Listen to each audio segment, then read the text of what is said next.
सतगुरुदेव की जय। बंदी छोड़ कबीर परमेश्वर जी की जय। बंदी छोड़ गरीबदास जी महाराज जी की जय। स्वामी रामदेवानंद जी गुरु महाराज जी की जय।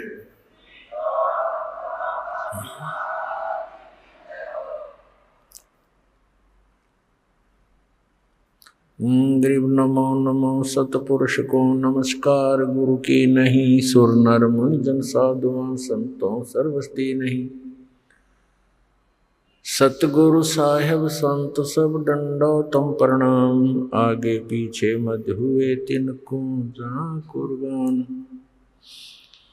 निराकार निर्विषम काल जाल वैवंजनम निर्लेपम निज निर्गुणम अकल अनुपवेशम गुणम। सोहम सुरति समापतम सकल समाना नीर्तलय उज्ज्वल हिरंबर हरदमम। बेपरवाह अथा है वार पार नहीं मध्यतम। गरीब जो सुमर सिद्ध होई गणनायक गलताना। करो अनुग्रह सोई पारस पद परवाना। आदि गणेश मनाओ गणनायक देवन देवा। चरण कमल लौलाऊं आद्यंत करूं सेवा। परम शक्ति संगीतम रिद्धि सिद्धि दाता सोई। अवगत गुण अतीतम सतपुरुष निर्मोही। जगदम्बा जगदीशम मंगल रूप मुरारी। तन मन अर्पों शीसम भक्ति मुक्ति भंडारी। सुर नर मुनि जन ध्यावे ब्रह्मा विष्णु महेशा। शेष शेष मुख गावे पूजे आदि गणेशा। इंद्र कुबेर सरीखा वरुण धर्म राय ध्यावे। समृत जीवन जी का मन इच्छा फल पावे। 33 कोटि अधारा ध्यावे शेष 88। उतरे बहुजल पारा कट है यम की फांसी। 33 कोटि अधारा ध्यावे शेष 88। उतरे बहुजल पारा कट है यम की फांसी। कर जोरूं विनती करूं धरूं चरण पर शीश। गुरु जी राम देवानंद जी महाराज ने दियो नाम बख्शीश। कोटि कोटि सिजदा करूं कोटि कोटि प्रणाम। चरण कमल में राखियो मैं बंदी जाम गुलाम। कुत्ता हूँ गुरुदेव का रामपाल दास का नाम। गले प्रेम की जेवड़ी खेचो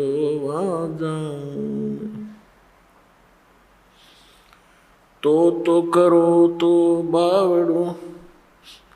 दूर दूर करो तो जाऊं। ज्यों राखो त्यों ही रहूं। जो देवो सो खाऊं।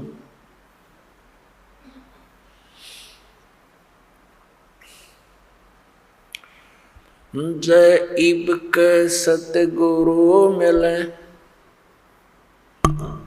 सब दुख आँखों रोए। चरणों ऊपर शीस धरूं कहूँ जो कहनी हो। कबीर गुरु जी मिलेंगे पूछेंगे कुशलात। आदि अंत की सब कहूँ अपने दिल की बात।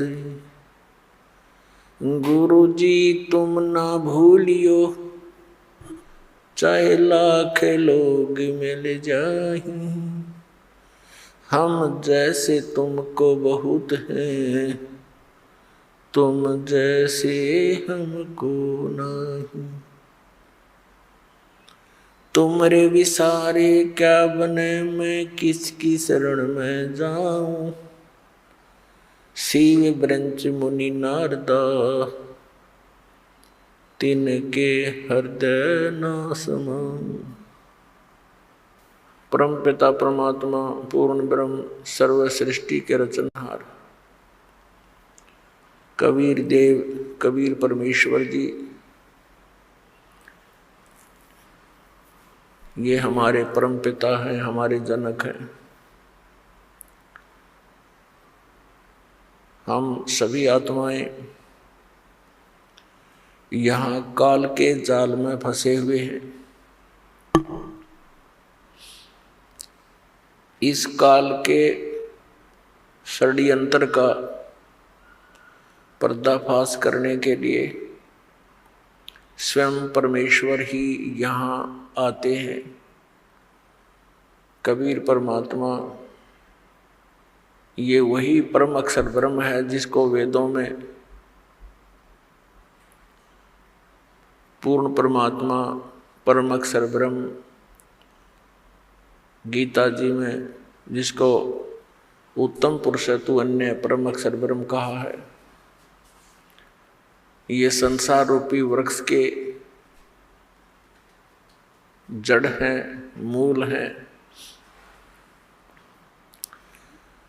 अर्थात सर्व सृष्टि के वो पालनहार हैं।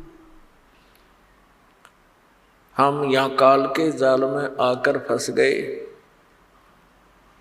यहाँ कोई भी प्राणी सुखी नहीं है। पुण्यात्माओं, जब तक हम सत्संग नहीं सुनते तब तक हम अपने प्रतिदिन के कर्म को उत्तम मानकर और अपने जीवन का लक्ष्य जानकर ही कर रहे होते हैं। जब हम सत्संग सुनते हैं, परमात्मा के विधान से परिचित होते हैं, अपने कर्तव्य कर्मों का हमें ज्ञान होता है, अकर्तव्य कर्मों का भी ज्ञान होता है। कौन से कर्म करने योग्य हैं, कौन से ना करने योग्य हैं, उनका भी ज्ञान हमें सत्संग से ही होता है। और पुण्यात्माओं, सत्संग की प्राप्ति अति दुर्लभ है। और जिन पुण्यात्माओं को सत्संग प्राप्त हो रहा है वो बहुत ही अच्छे संस्कारी हंस हैं। वो युगों युगों से परमात्मा की साधना भक्ति करते आ रहे हैं। आज वही पुण्यात्मा प्रथम अग्रसर हो रही है जो पिछले जन्म जन्मांतर से परमात्मा की कसक में भटक रहे हैं, और वही अब पार होंगे। परमात्मा कहते हैं कि ये भोली आत्मा सत्संग ना सुनकर अपने ही विचारों के आधार से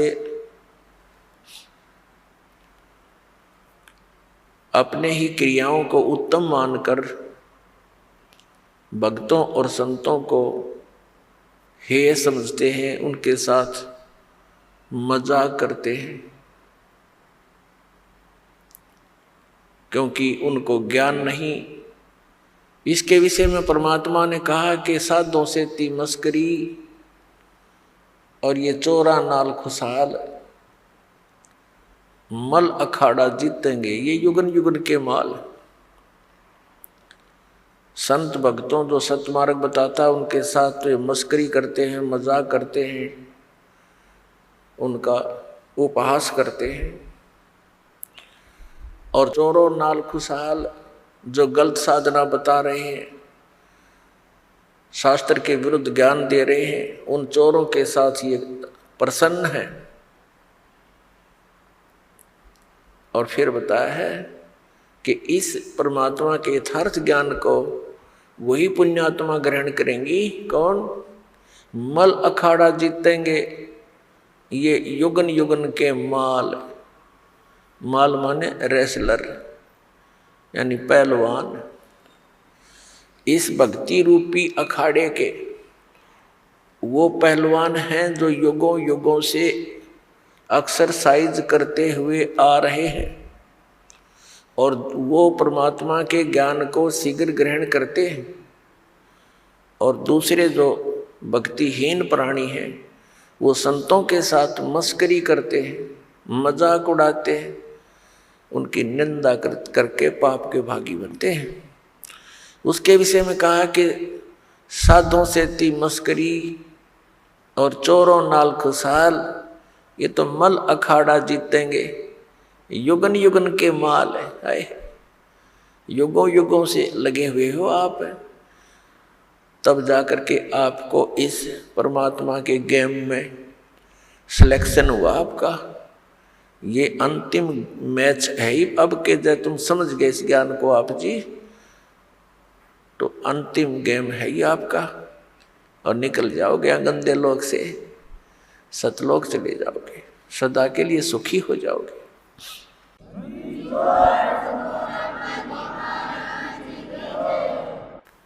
पुण्यात्माओं, यहाँ सुख नाम की वस्तु नहीं है और जिस सुख को हम यहाँ खोज रहे हैं उसका कितना नामो निशान नहीं। जिस कारण से अंत में ऋषि महर्षियों ने केवल सिद्धियों का सहारा लिया, एक दूसरे पर प्रभु बनकर, एक दूसरे से अधिक चमत्कारी बनकर वो यहाँ अपना भक्ति नाश करते रहे और जनता को अपने पीछे लगाकर उनका भी जीवन नाश कर गए। परमात्मा आते हैं, यथार्थ ज्ञान हमें बताते, लेकिन हम उसको स्वीकार नहीं करते। क्यों नहीं करते? क्योंकि हम शिक्षित नहीं थे। और जो व्यक्ति परमात्मा के मार्ग के मास्टर समझे जाते थे, ऋषि गुरु मंडलेश्वर आचार्य शंकराचार्य, वो भक्ति से अपरिचित थे, शास्त्रों से अपरिचित थे, अपनी मनमुखी साधनाएं हमें बताते रहे और हम उनको एक पहुंचे हुए महापुरुष परम धनी मानकर हम निरसंशय होकर के उनके प्रत्येक वचन का पालन करते रहे। उन्होंने हमें कुछ भी ज्ञान दिया स्वीकार्य किया, क्योंकि हमें पता नहीं था और हम उनको एक विद्वान पुरुष मानते थे। जैसे कोई रोगी डॉक्टर के पास जाता है और उस डॉक्टर ने बहुत बड़ा बोर्ड लगा रखा है, तो फिर डॉक्टर जो भी औषधि देगा तो रोगी के सामने कोई शंका का तो प्रश्न उठता ही नहीं। जो डॉक्टर औषधि देता है, जैसे उसके खाने की विधि बताता है, तो रोगी को तो खाना ही होता है।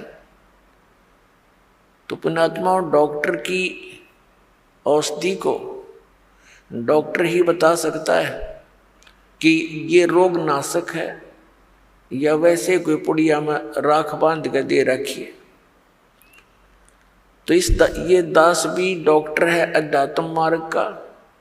हम सभी प्राणियों को जन्म और मृत्यु का रोग लगा हुआ है और जब तक जन्म और मृत्यु का नाश, ये अंत नहीं होगा, तब तक हम परम शांति को नहीं प्राप्त कर सकते। तो पुण्यात्माओं, इस दीर्घ रोग के नाश की कौन सी औषधि है, कौन सा उपचार है, अर्थात जन्म मरण के रोग का नाश करने वाले कौन से मंत्र हैं या पूजाएं हैं, कौन सी साधनाएं हैं, उनका प्रमाण कहाँ है और किन किन महापुरुषों ने इस औषधि का सेवन किया, अर्थात इस साधना का प्रयोग किया और कौन कौन पार हुए। जैसे कोई डॉक्टर होता है, वो औषधि देता है और रोगी बहुत दुखी होता है तो वो बताता है, वैद्य बताता है कि एक व्यक्ति फलाने गांव का, उसका ये नाम है, उसके यही रोग था, उसने ये औषधि खाई थी, वो ठीक हो गया। ऐसे कई व्यक्तियों के नाम बताता है। तो वो व्यक्ति जो रोगी है उसको दृढ़ता आती है कि इसी रोग का रोगी ऐसे ऐसे गांव में वो भी ठीक हुआ है। तो फिर हम उसको हौसला बढ़ता है, वो दृढ़ होता है, उस औषधि को वो प्रयोग करता है और वो स्वस्थ हो जाता है। तो इसी प्रकार दास आपको जन्म और मृत्यु के रोग की वो औषधि देगा, दे रहा है, जो कुछ महापुरुषों ने प्रयोग की और वो इस जन्म मरण के रोग से मुक्त हुए। उसके अतिरिक्त अन्य जो भी औषधियाँ यानी वे ऑफ वर्शिप, पूजा का मार्ग, पद्धति, भक्ति की पद्धति, अन्य जो संत बता रहे हैं, जो दास आपको बता रहा है, इसके अतिरिक्त वो व्यर्थ है, क्योंकि वो हमारे सदग्रंथों में प्रमाणित नहीं है और उनका कोई ऐसा इतिहास नहीं है कि वो ये कहें कि इस मंत्र के, इस साधना के करने से अमुक संत पार हो गए, अमुक भक्त पार हुए। और दास आपके समक्ष उन महापुरुषों के नाम, उन महापुरुषों की भक्ति विधि, उन्हीं के अमृत वचनों से और फिर सदग्रंथों से, यानी जिनको हम सदग्रंथ मानते हैं, प्रत्येक पवित्र धर्म के पवित्र सदग्रंथ, जैसे पवित्र चारों वेद, पवित्र श्रीमद् भगवत गीता, पवित्र पुराण, पवित्र कुरान, पवित्र बाइबल, पवित्र गुरु ग्रंथ साहिब आदि। तो पुण्यात्माओं, मुझ दास का एक ही प्रयत्न है कि जनता आज शिक्षित है, श्रद्धालु सब अक्षर ज्ञान युक्त है, हमारे सदग्रंथ हमारे पास उपलब्ध हैं और हम आसानी से निर्णय कर सकते हैं कि कौन सी साधना किस महापुरुष ने की जिससे उसका मोक्ष हुआ। ये दास आपके रूबरू करेगा, आप बहुत आसानी से समझ जाओगे। सबसे बड़ी समस्या हमारे सामने ये आई हुई है कि हम ये निर्णय नहीं कर पा रहे हैं कि कौन सी भक्ति सही है और कौन भगवान है।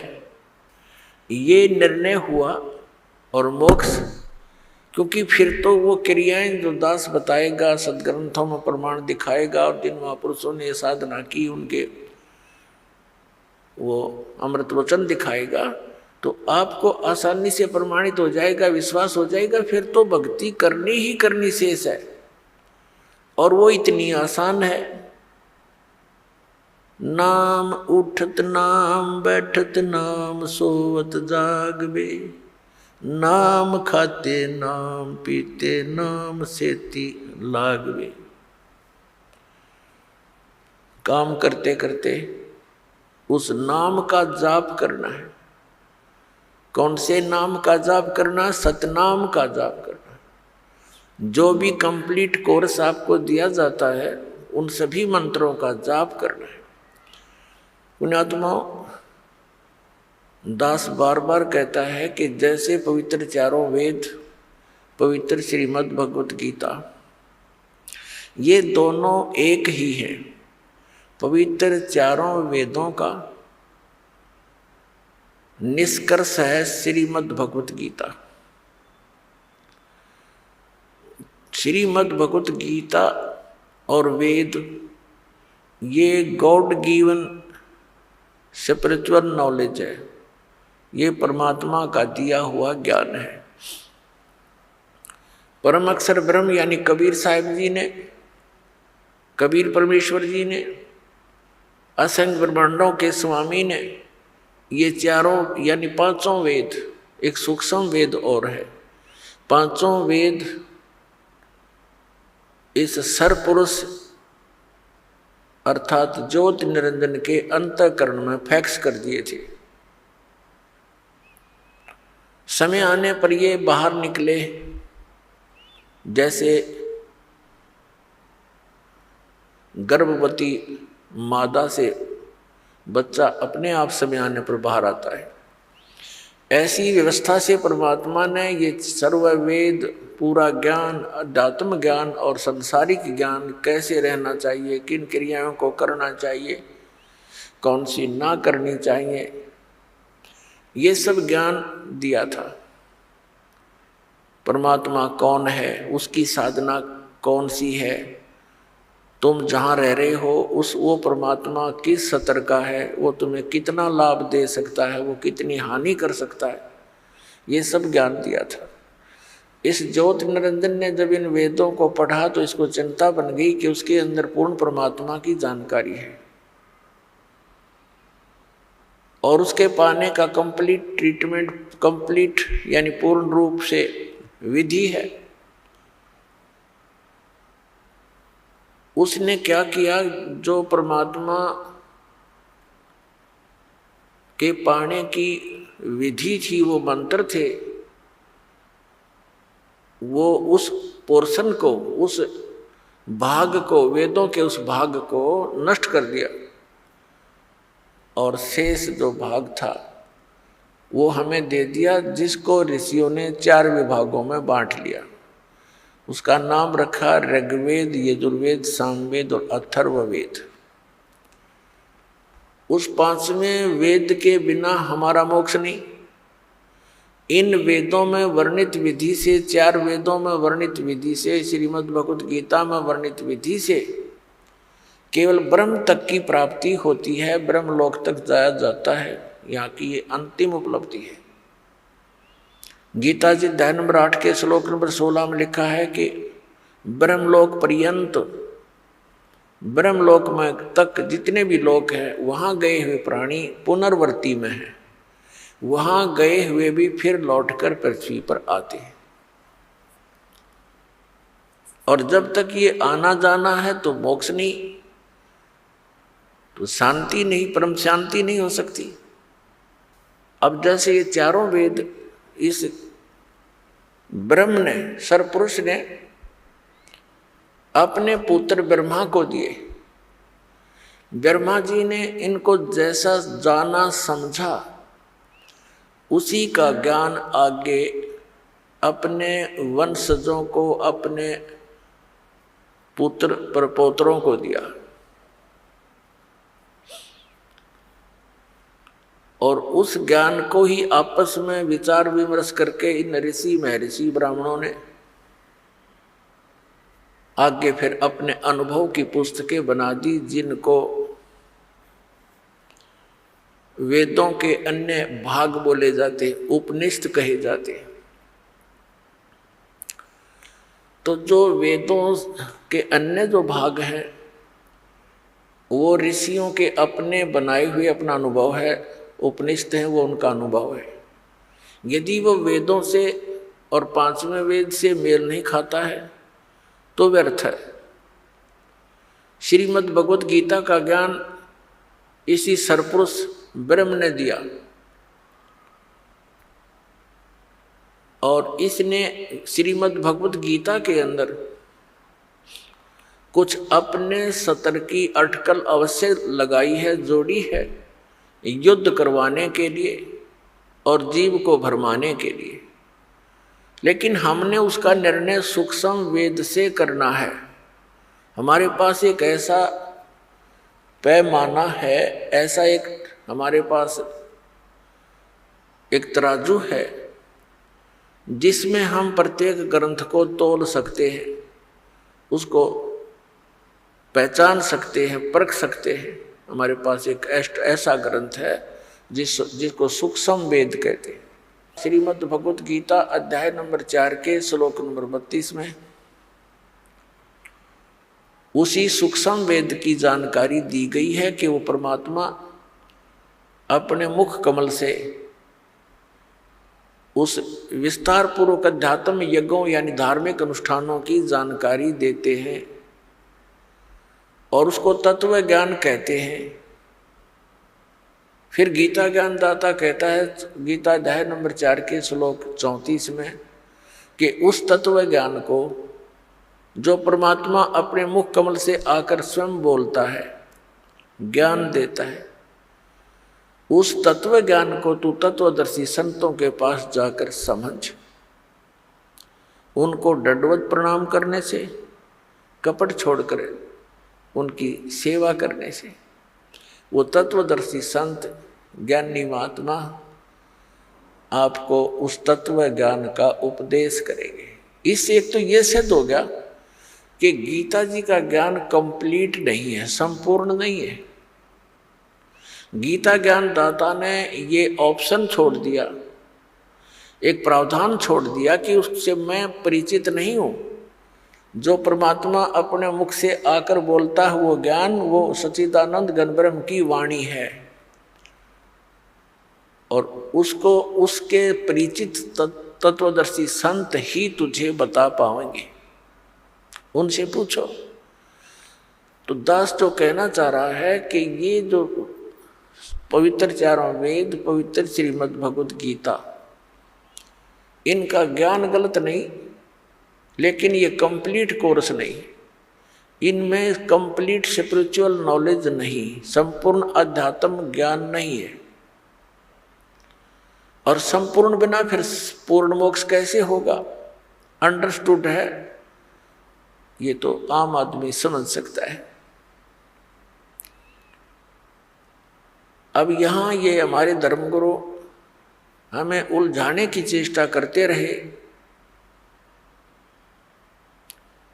कि परमात्मा गीता ज्ञान दाता ये कंप्लीट गॉड है, पूर्ण परमात्मा है, श्री कृष्ण है वो, और वो जगत गुरु है श्री कृष्ण अर्थात श्री विष्णु जी। अब यदि वो जगत गुरु होते तो ये ऑप्शन नहीं छोड़ते कि तत्वदर्शी संतों के पास जाकर समझ। गीता जी के 18 अध्याय लिखे, 700 श्लोक हैं, इसमें एक अध्याय और बना देते। इसमें क्या कौन से कागज समाप्त होते या कोई समय की सीमा थी? तो कहने का भाव ये है कि ये ज्ञान जो परमात्मा स्वयं आकर देते हैं वो ज्ञान किसी के पास नहीं होता। तो उसको परम अक्षर ब्रह्म सच्चिदानंद घन ब्रह्म की वाणी कहते हैं, कबीर वाणी है वो, कबीर वाणी। तो कहने का भाव ये है कि जो वेदों गीता के अंदर जो वर्णित विधि है वो गॉड गिवन है। गॉड गिवन मीन पूर्ण परमात्मा ने वेद दिए ब्रह्म को, ब्रह्म ने आगे फिर अपना ज्ञान दिया अपने पुत्र को ब्रह्मा जी को, और फिर अर्जुन को श्री कृष्ण में प्रवेश करके युग वेदों का सारांश और कुछ अपनी अटकलबाजी इसमें और मिला दी। तो ये 9 मन सूत उलझा दिया कुछ तो इस काल भगवान ब्रह्म ने, फिर ऋषियों के अधूरे अनुभव ने इस अध्यात्म मार्ग में 9 मन सूत उलझा दिया। उस 9 मन सूत को सुलझाने के लिए वो परमात्मा स्वयं ही आते हैं और उसको सुलझाकर रख देते हैं।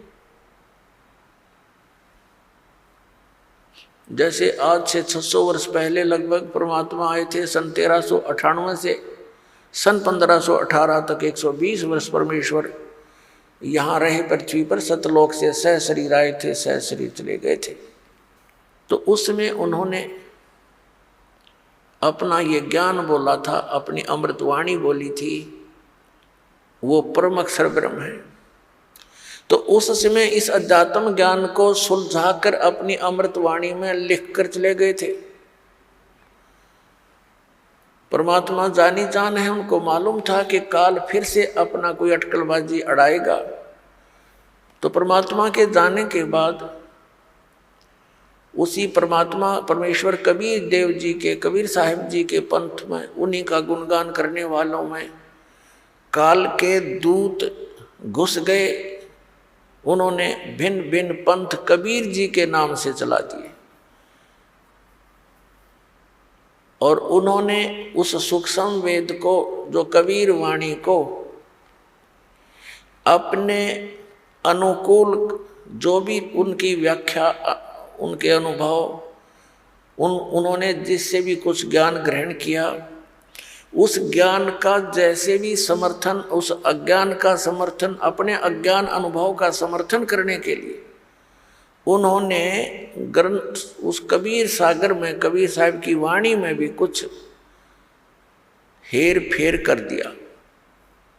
अब कारण क्या था कि वो लोग ये कहा करते थे कि कबीर सागर से हम ज्ञान दे रहे हैं, और वो बक रहे थे वैसे। फिर उन्होंने देखा कबीर सागर में कि कल ने कोई पूछ ले भी कहाँ कबीर सागर में, तो देखा उसमें गड़बड़ी पाई। उनकी व्याख्या के विपरीत कबीर सागर परमात्मा की वाणी बोल रही थी, कबीर साहब की वाणी। तो उन्होंने उसमें अपनी अटकल अनुसार अपने अज्ञान को सत्य करने के लिए कुछ उसमें परिवर्तन भी किए। अब मालिक को मालूम था कि 600 वर्ष तक, क्योंकि आज इसकी आवश्यकता होना पड़नी थी, इस सूक्ष्म वेद की, इसकी पूर्ति करने के लिए कबीर परमेश्वर जी ने अपनी प्यारी आत्मा गरीबदास साहिब जी को गांव छुटानी, जिला झज्जर, हरियाणा प्रांत के अंदर आदरणीय गरीबदास साहिब जी का जन्म एक किसान परिवार में जाट जाति में हुआ। वैसे संत जाति नहीं मानते, लेकिन जिस वर्ण में हम पलते हैं उसकी थोड़ी बहुत छाप लगी ही रह जाती है। लेकिन परमात्मा ने इस कंसेप्ट को क्लियर कर दिया है कि जात ना पूछो संत की, पूछ लीजिए ज्ञान, और तो मोल करो तरवार का, पड़ी रहने दो म्यान।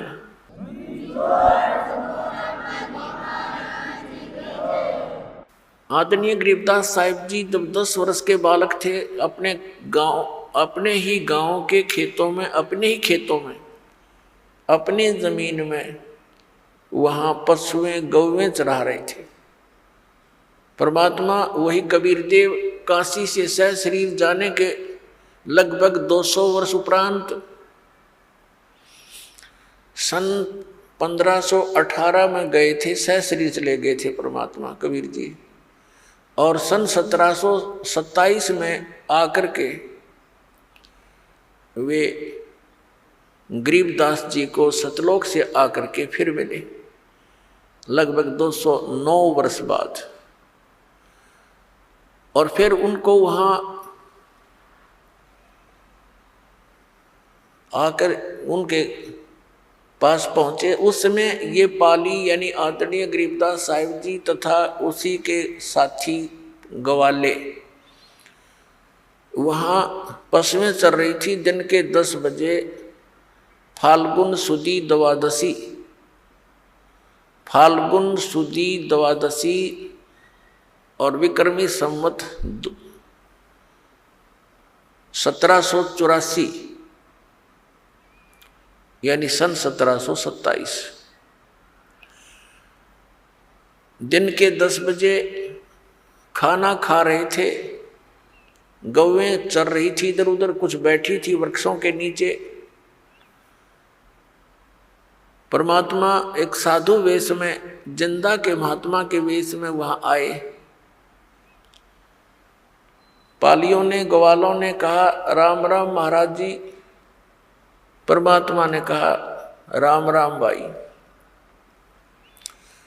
तो उन पालियों ने, बच्चों ने कहा कि महात्मा जी भोजन पाओ। परमेश्वर ने भोजन से मना कर दिया और धन्यवाद कर दिया और कहा भोजन मैं खा के आया हूं भाई अपने गांव से। ग्वालों ने पूछा आपका गांव कहाँ है, कितनी दूर है यहाँ से? परमेश्वर ने कहा कबीर जी ने कि 16 शंख पर हमरा तकिया, हम गगन मंडल के जिंदा, हुक्म हिसाबी यहाँ चल आए, काटन काल का फंदा। पालियों ने पूछा था कि महाराज जी आपका डेरा कहाँ है, आपका गांव कौन सा है, आप कहाँ रहते हो। तब परमेश्वर ने कहा था कि 16 शंख पर हमारा तकिया, 16 शंख कोश पर हमारा तकिया यानी हमारा स्थान है। हम गगन मंडल के जिंदा, हम आकाश में घूमने वाले महात्मा हैं। हुक्म हिसाबी हम चल आए, काटन काल का फंदा। हम अपने ही आदेश अनुसार यहाँ काल के इस फंद को काटने के लिए आया हूँ। इस गूढ़ ज्ञान को बच्चे नहीं समझ सके, वो पाली ग्वाले नहीं समझ सके, जिसमें बड़ी उम्र के भी थे। उन्होंने सोच लिया कि 16 कोस की दूरी पर होगा। पहले एक दूसरे से इतने परिचित नहीं थे क्योंकि कन्वेंस नहीं होती थी। फिर कहा महात्मा जी भोजन पालो। परमात्मा ने कहा नहीं भोजन नहीं पाऊंगा। तो उन्होंने कहा जी भोजन नहीं पाओगे, दूध तो पीना पड़ेगा महाराज जी, क्योंकि एक श्रद्धा और प्यार से लाडों में पहले दास को खूब ज्ञान है, उस पवित्र समय का खूब आभास है, जिसमें आने वाले अतिथि का कितना रिस्पेक्ट हुआ करता था। आज इस माया की दौड़ ने और इस शिक्षा ने हमारे को कति निकम्मा बना दिया। दया रही नहीं, आदर रहा नहीं। हम पहली बार किसी जैसे गांव से शहर में गया था दास, तो वहाँ देखा था शहर वाले उन लोगों का व्यवहार। मैं आश्चर्य में था कि ये ना यूँ कहते हैं पानी पी लो, ना ये कहते हैं आ जाओ भोजन पा लो, या ये यूँ भी नहीं कह रहे हैं कि आ जाओ बैठ जाओ। ये कैसा व्यवहार है इन लोगों का। ये थोड़ी सी बिजली उस समय शहरों में गिरी थी, कोई रिस्पेक्ट रहा नहीं। स्वार्थ हो तो बात करे, ना करे नहीं। अब ये तकरीबन सब जगह फैल चुकी है। तो उस समय ये दास देखा करता था, कोई भी व्यक्ति अननोन आ जाता था और कहता था मैं आज रात यहीं रुकना पड़ेगा मुझे, उसका विशेष सत्कार आदर अलग से उसका रहना बहुत प्यार से रखा करते थे और भोजन की सर्वप्रथम पूछा करते थे। तो उसी दृष्टिकोण से उन्होंने कहा जी वो दूध तो पीना ही पड़ेगा। पहले गौवे बहुत रखा करते थे गांव शहर में, यानी खेतों में बहुत सी गायें रखते थे और बहुत सी ऐसी गौवें भी होती थी जो बहुत शरीफ होती थी, जब चाहे बच्चा लगाया और दूध निकाल लेते थे। तो परमात्मा ने कहा भाई दूध पीऊंगा कंवारी गाय का, पिलाना है तो पिलाओ बच्चों। तो वो जो बड़े बड़े पाली थे वो कहने लगे बाबा जी तेरा दूध पीने का इरादा नहीं है, मजाक करते हो आप, कंवारी गाय कभी दूध देती है। परमात्मा कहते हैं भाई तुम्हारी नीयत दूध प्यान की है तो कंवारी गाय भी दूध दे देती है। अब वो बड़े पाली थे, वो तो मजाक समझ रहे थे। छोटा बच्चा था 10 वर्ष का गरीबदास साहिब जी, वो खड़े हुए बच्चे जैसे गतिविधि करते हैं। अपनी एक बहुत प्रिय बछिया थी, जाके संग बैल नहीं लागा, यानी कंवारी, उसको पकड़ लाए, गले में रस्सी बांध रखी थी छोटी सी, और उसको पकड़ कर ले आए। देखो महाराज जी इसको बच्चा तो है नहीं, दूध कैसे देगी। तब परमात्मा ने कहा बेटा ऐसा करो, आपके पास जो कोई पात्र है छोटा सा, जैसे मिट्टी का एक पात्र था, 5-7 किलो जैसे लस्सी वगैरह ले आते थे, वो उन्हें धो मांझ कर रख रखा था। कहा जी ये है, इसको साफ कर रखा है, रखो इसके नीचे। गरीबदास जी पकड़ कर बैठ के उस बछिया के सतन के नीचे, और परमात्मा ने खड़ा होकर के ऐसे थपकी मारी कबीर साहब ने उस बछिया की कमर पे, आशीर्वाद भरा हाथ रख दिया परमात्मा कबीर जी ने। लंबे लंबे सतन हो गए और दूध की धार बंद की। पात्र भरते ही वो अपने आप बंद होगी। बोलो सतगुरुदेव।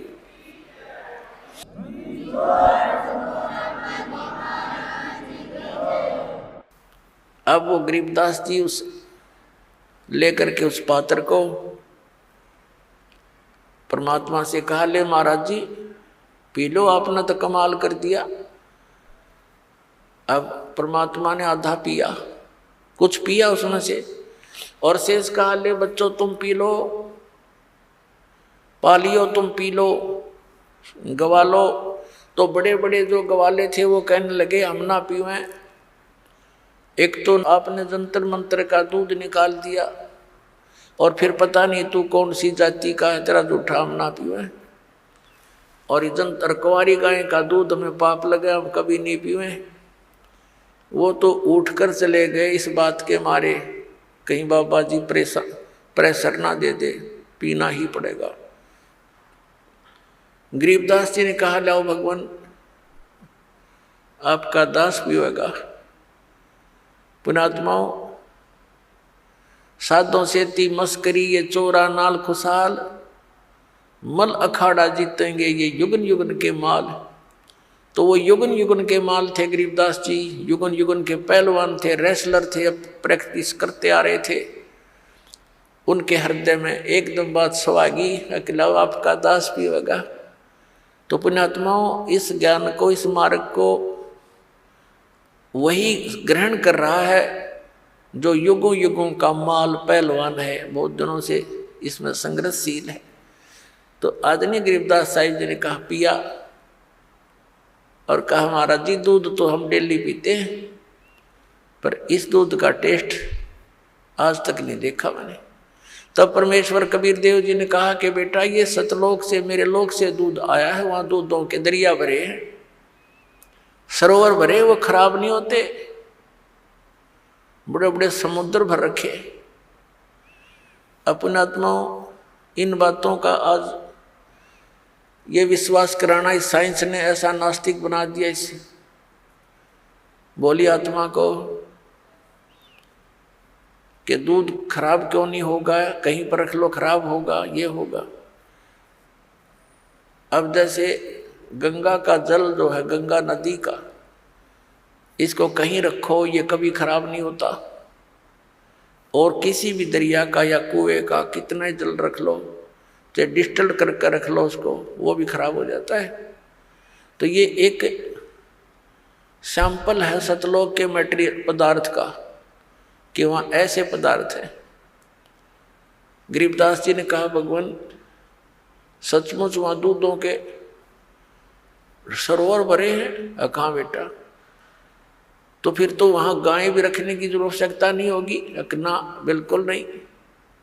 अब पाली अपने पशुओं से घना दुखी होया करे, वो दुखी हो लेता है, उनको घेर घार के और सोचा और पीछा छूटे जाए, ऐसा कोई स्थान है। तो उसने कहा, महाराज जी सचमुच मैं कैसे विश्वास करूं आपकी बात पर, मुझे एक बार दिखा दो वो आपका सतलोक, आपका जो स्थान बताते हो, जहाँ दूधों की दरिया भरी है, बागों का फल फ्रूट जो खिले रहते हैं, लद पद रहती है, सदा बाहर बाग बताए परमात्मा ने सतलोक में। गरीबदास जी वहाँ रहते थे जहाँ नरी जाटी थी, जांडी के वृक्ष थे, आम की तो देखने भी ना मिल रहा था, एक आधा पेड़ कहीं होता था। तो उनको बड़ा आश्चर्य हुआ।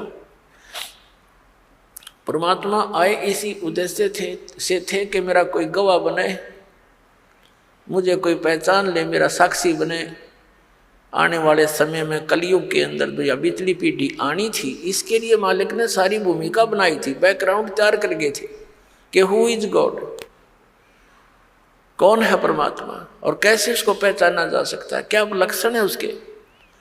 तो वो लीला प्रत्येक युग में करते हैं दाता, और इसी का प्रमाण वेद बताते हैं कि वो ऐसी लीला करता है।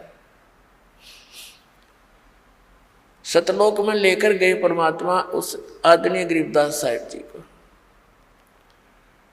उनकी आत्मा को शरीर वहीं रह गया। ऊपर के सारे लोग दिखाए, ब्रह्मा विष्णु महेश जी के लोग दिखाए, उनकी सतीति से परिचित करवाया, उनसे बातें करवाई, और उन्होंने स्वयं स्वीकारा कि हमारी जन्म और मृत्यु होती है, परमात्मा कोई और है, हम भी उसी की खोज में लगे हुए हैं, लेकिन हमें उनके दर्शन नहीं हुए। और वो परमात्मा प्रकाश रूप है। इस तरह की उन्होंने बातें कही। फिर धर्मराज के दरबार में गए, जहां यहाँ का ब्रह्मांड का न्यायाधीश अपने सभी आत्माओं की वो का निर्णय करता है, न्याय करता है, कर्मानुसार उनके आगे निर्धारित करता है संस्कार। उस लोक में जब गए, उसके पास पहुंचे तो धर्मराज ने अपनी सीट छोड़ दी, अपनी चेयर छोड़कर खड़ा हो गया, आसन छोड़कर, और कहा, विराजो परमात्मा। अपने आत्माओं, आप देखते हुए कादे व्यक्ति का की ऐसी पर्सनैलिटी होती है कि उसको अपने आप आदमी कहीं भी जाता है उसका सत्कार करता है, क्योंकि उसके संस्कार, उसके पुण्य उसके साथ विद्यमान है। इसी दृष्टिकोण से परमात्मा जब वहां पहुंचे तो स्वतः खड़ा हो गया वो न्यायाधीश, क्योंकि ये पुण्यात्मा ही इन पोस्टों को प्राप्त करते हैं। और खड़ा होकर के सत्कार किया और कहा, विराजो भगवान। तो वहां काफी वार्ता हुई परमात्मा की और उस प्यारी आत्मा उस धर्मराज की। अब धर्मराज के दरबार में देई कबीर तलाक, मेरे भूले चुके हंस को तू पकड़ना मत कजाक। अब उस परम अक्षर ब्रह्म ने यहाँ के न्यायाधीश के ऊपर ऐसी डांट लगाई जैसे उच्च अधिकारी एक छोटे अधिकारी पर उसको हिदायत देते समय सख्ती से बोलता है, और वो औपचारिक और शिष्टाचार से सर जी, यस सर, हाँ जी, जो आज्ञा आपकी, ये एक शिष्टाचार होता है। इसी प्रकार परमात्मा पूर्ण ब्रह्म कबीर देव जी, कबीर साहब, वो काशी वाले धानक जिसको जुल्हा कहा करते, हम कवि कहकर उसकी फाइल को बंद कर रखा था, हमने उनके इतिहास को क्लोज कर दिया था। वो परम अक्षर ब्रह्म है, वो सर्व सृष्टि रचनहार है, वो हम सब के सृजनहार है। तो वहाँ गरीबदास साहिब जी के सामने अपनी समर्था दिखाते हैं।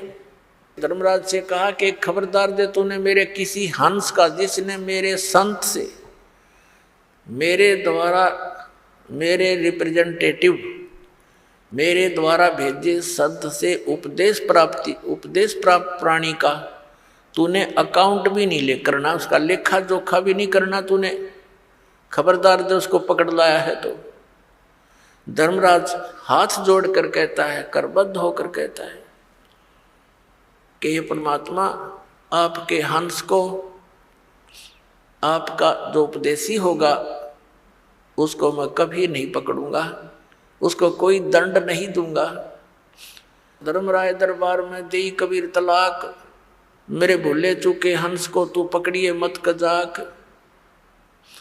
बोले पुरुष कबीर से धर्मराज कर जोड़, और तुमरे हंस को पकड़ो नहीं मन 2 ही लाख करोड़। आपका जो हंस होगा मैं कभी उसको नहीं पकड़ूंगा, ना उसको दंडित करूंगा। और फिर उसने कहा कि परमात्मा, जब तक आपकी शरण में ये जीव नहीं आता तब तक इसके पूर्व जन्म के संचित पाप कर्म मेरे पास विद्यमान होते हैं। हे प्रभु, अब मेरे कागजों में वो स्टैंड करते हैं, और यहाँ का नियम है जैसे कोई कर्म करेगा वह भोगने पड़ेंगे। तो परमात्मा, उसको तो मैंने दंड देना पड़ेगा, मेरी मजबूरी है। तब परमात्मा ने, कबीर देव जी ने कहा था, कबीर साहब ने, ये कर्म भ्रम ब्रह्मंड के मैं पल में कर हूँ नेस, और जिन हमरी 2 ही दी सो करो हमारे बेस। ये तेरे कर्म भ्रम इस ब्रह्मांड के तुमने लगा रखे हैं, इनको 1 मिनट में नष्ट कर दूंगा, खत्म कर दूंगा, कैंसिल कर दूंगा, क्रॉस मार दूंगा इनके ऊपर। और जिन्होंने मेरी दुहाई दी और तुम पकड़ जाए,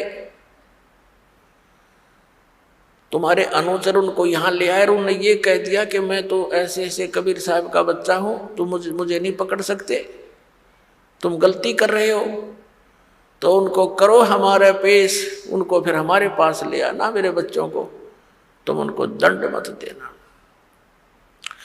ऐसी वार्ता सुनकर गरीबदास जी गदगद हो गए कि तो समर्थ बाबा जी तो बहुत बड़े तगड़े हैं, और यहाँ का यो न्यायाधीश और ये बड़ा देवता भी ऐसा हाथ जोड़कर खड़ा इसके आगे। तो फिर आगे अपने लोक में ले गए परमात्मा। उससे पहले काल के का वो तिथि, वो स्थान दिखाया जहाँ पर ये एक ब्रह्म लोक में अलग से एक स्थान बनाकर गुप्त रहता है, ये अपनी माया से छुपा रहता है, वहाँ साकार है, ये ज्योत निरंजन साकार है, नर आकार है, इसके ओछा माथा है और लंबे दांत हैं, शरीर इसका चेहरा बेढंगा सा है। और फिर परमात्मा ने इसका दूसरा स्थान दिखाया जो 21वें ब्रह्मांड में, जहाँ ये तपस्या पर भून कर 1 लाख प्राणियों का आहार करता है, सूक्ष्म शरीर से गंध निकाल कर खाता है, और जीव मरते नहीं, वो कर्म अनुसार अपना अन्य शरीर प्राप्त कर लेते हैं। फिर उसे परब्रह्म के यानी अक्षर पुरुष के लोक में प्रवेश किया।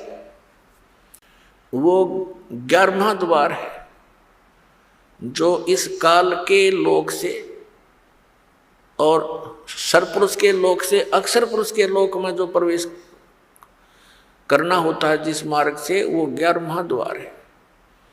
और 12वां द्वार है इस 7 संघ, इस अक्षर पुरुष के 7 संघ ब्रह्मांडों को पार करके जहाँ फिर सतलोक में प्रवेश करना होता है, वो 12वां द्वार है। अभी तक ये 10वां द्वार की रट लगा रखी थी। ये 10वां द्वार भी काल के ही इस जाल में है। और 11वां जो द्वार है जो, उसका तो किसी को पता ही नहीं। बाकी एक आधा जो कबीर पंथी है वो कबीर साहिब की वाणी को पढ़कर उसका विपरीत अर्थ लगा के वो कहता 11वीं खिड़की, बसंती खिड़की, 11वीं खिड़की, 11वीं खिड़की। उसको ये नहीं मालूम कि नीम हकीम खतराए जान होता है। और फिर दावा करते हैं वो लोग कि मेरे से बड़ा, मेरे से अधिक ज्ञान किसी का नहीं, क्योंकि मैंने 11वीं खिड़की पागी। और उसको कहाँ बताते हैं? 11वां द्वार कहते सुरती में है, सुरती में। अरे भले आदमी, सुरती तो उस द्वार से पार होकर जाएगी, और सुरती में द्वार है, फिर जाएगा कहाँ खाक। ये इस तरह बकवास दे, इनको ज्ञान है नहीं, डुबो दी सारा। कबीर पंथी होकर के कबीर साहब के मार्ग से परिचित नहीं है। और ये लोग दीमक हैं परमात्मा के मार्ग में, क्योंकि इनके द्वारा दिया गया भक्ति विधि गलत। ये भी नास्तिक बनाने की तैयारी में लगे हुए हैं जनता को, क्योंकि जब तक परमात्मा की यथार्थ भक्ति विधि नहीं मिलेगी, परमात्मा से मिलने वाले वो लाभ प्राप्त नहीं हो सकते। और कुछ दिनों के बाद फिर नास्तिक अपने आप हो जाता है। प्राणी सब साधनाएं गलत साधना करके थक जाता है, छोड़ देता उस मार्ग को। 11वें द्वार तक, यानी वो 11वां द्वार तो ये परिचित है ही नहीं कोई जो दास बताने जा रहा है। ये तो इस ब्रह्मांड के अंदर ही सारा कुछ बताते हैं, शरीर में ही बताते हैं। और कुछ एक चातुर प्राणी है जो कबीर पंथी नकली, वो कहते हैं शरीर से बाहर 1.25 हाथ ऊपर 11वां द्वार है। और तेरे शर्म में है शरीर तो बाहर 1.25 हाथ ऊपर, क्या होगा? आकाश में हो गया, धरती में कि कहीं है कोई ठिकाना? शरीर के द्वार हैं वो तो मान ले भाई 10 हैं, चाहे तू बार 16 बता दे इसमें, वो तो मान भी ला, इसके अंदर होंगे। इस तो बार 1.25 हाथ ऊपर द्वार है, वो क्या हम टट्टू में है? बिना अकल की बात इन लोगों की। तो ये धीरे धीरे कंडम होंगे इस तत्व ज्ञान के। सूर्य उदय होते ही परमात्मा का जो ज्ञान उदय हो रहा है, ये सभी नकली संत पंथ, ये अपने आप इनके ये टमटमाते दीपक डीजल वाले सब खत्म हो जाएंगे, निष्क्रिय हो जाएंगे। अब ब्रह्मा द्वार है जो 7 संग ब्रह्मांड पार करके सतलोक में प्रवेश करेंगे। कबीर परमेश्वर जी ने कहा है कि द्वादश दर ऊपर बस है मोरा बालम, यानी अपनी महिमा आप पर सुनाते हुए परमात्मा ने कहा है कि हमारा जो मालिक है आप जी सबका, वो बर में द्वार के ऊपर है, वहाँ रहता है। और आदरणीय गरीबदास साहिब जी ने भी जब परमात्मा के साथ जाकर के वो आंखों देखे सारे द्वार, जब कहा था असंग जन्म तन मरत्या होगे जीवित क्यों ना मरे रे, और 12 दर मद मैल मठ बोरे बहुर ना देथ रे रे। वो बर्म में द्वार को पार करके वहाँ है वो बर्मा द्वार, वहाँ है वो मठ, वो स्थान जहाँ जाने के बाद फिर लौटकर प्राणी कभी संसार में नहीं आता, वो परम शांति को प्राप्त होता है।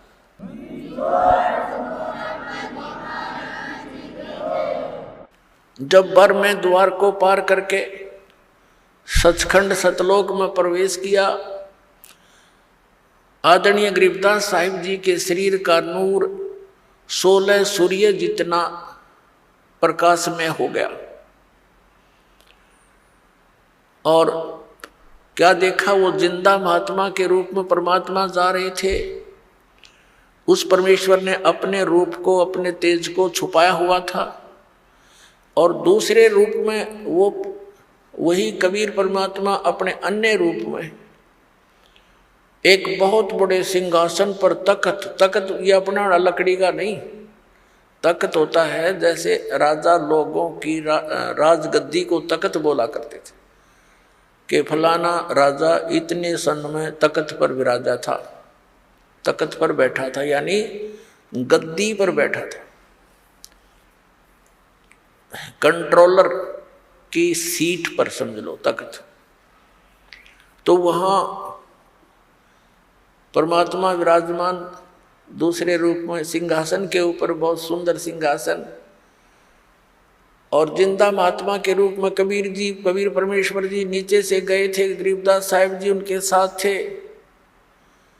वह एक चंवर रखा था, जिंदा महात्मा के रूप में परमेश्वर कबीर देव जी, कबीर साहिब जी अपने ही दूसरे रूप पर चंवर करने लगे, जो सिंहासन पर विराजमान था, जैसे एक सेवक करता है अपने गुरुदेव के ऊपर चंवर करता है श्रद्धा के साथ। गरीबदास जी ने सोचा कि भी भगवान तो ये है जो तख्त पर विराजमान है, गद्दी पर बैठा है।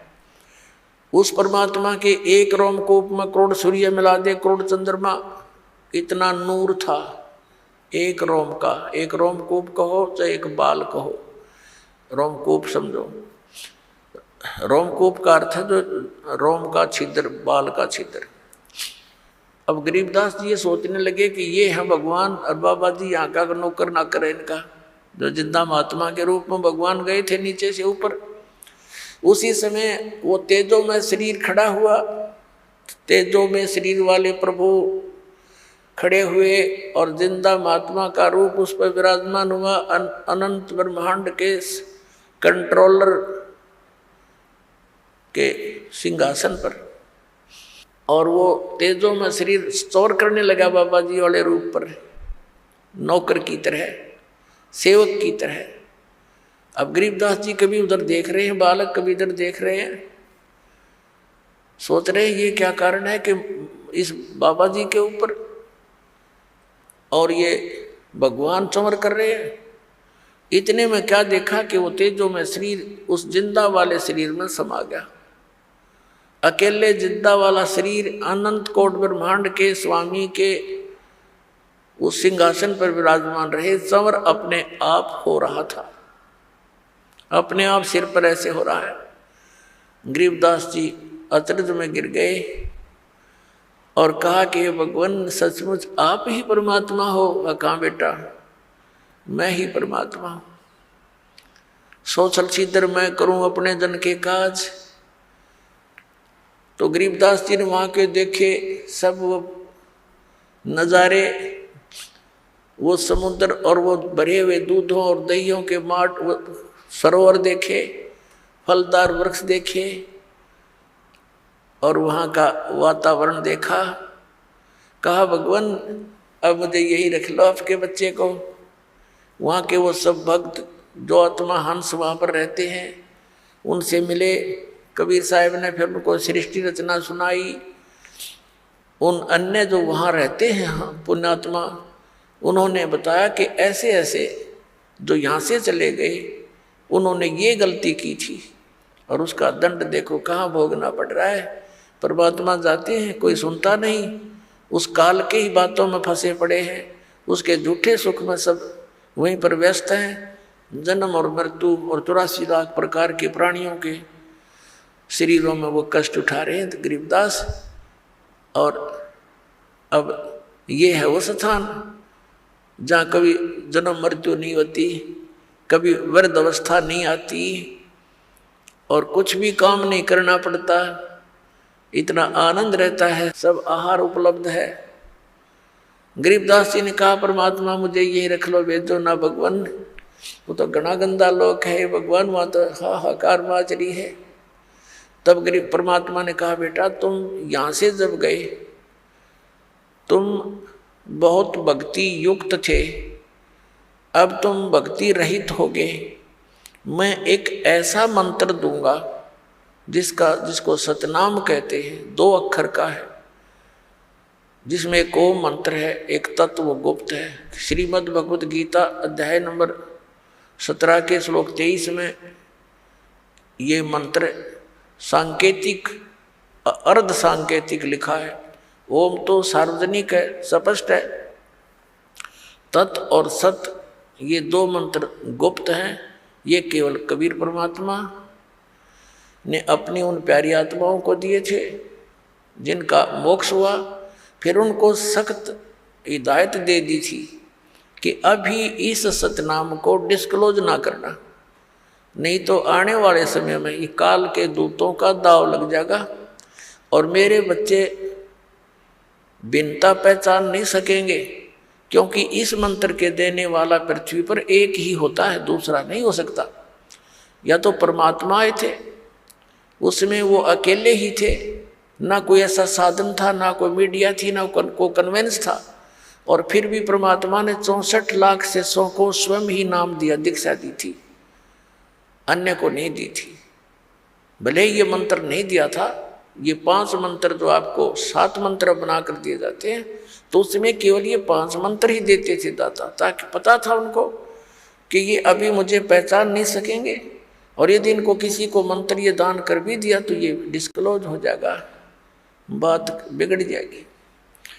इस दृष्टिकोण से उन गरीबदास साहब जी से कहा कि आप ये नाम जाप करना, क्योंकि आप पक्के भक्त हो, आपके अंदर श्रद्धा पूरी होगी, आपने स्थान देख लिया, और उस स्थान को देखने के बाद फिर यहाँ रुचि स्वप्न में नहीं हो सकती। इस बात से गरीबदास साहब जी संतुष्ट हुए कि जो आज्ञा प्रभु आपकी, और कहा ये अभी बताना नहीं। परमात्मा ने अपना सारा ज्ञान उसके अंदर फीड कर दिया गरीबदास साहब जी की आत्मा में, जैसे कंप्यूटर से दूसरे कंप्यूटर में बहुत बड़े ये सत्संग के वीडियो तो कोई घंटों की फैक्स कर दी जाती है और उसमें भी सेव रह जाती है। ऐसे परमात्मा ने वो ज्ञान, तत्व ज्ञान, जो कबीर पंथ में घुसे हुए कबीर पंथी नकली संतों ने, काल के दूतों ने कुछ खराब शराब कर दी थी, सच्चिदानंद घन ब्रह्म की वाणी, कबीर वाणी, अपने हिसाब से उनके अनर्थ कर डाले थे। उसकी पूर्ति के लिए आदरणीय गरीबदास साहिब जी के अंदर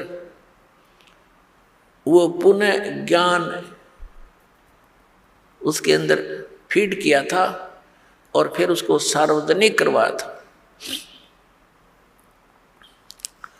अपने आत्माओं, गरीबदास साहिब जी की वाणी में परमात्मा ने ऐसा मिश्रण करवा दिया कि न तो गरीबदास के पंथ के समझ सके उसको, और उस मिश्रण के बिना वो वाणी सुरक्षित नहीं रह सके थी।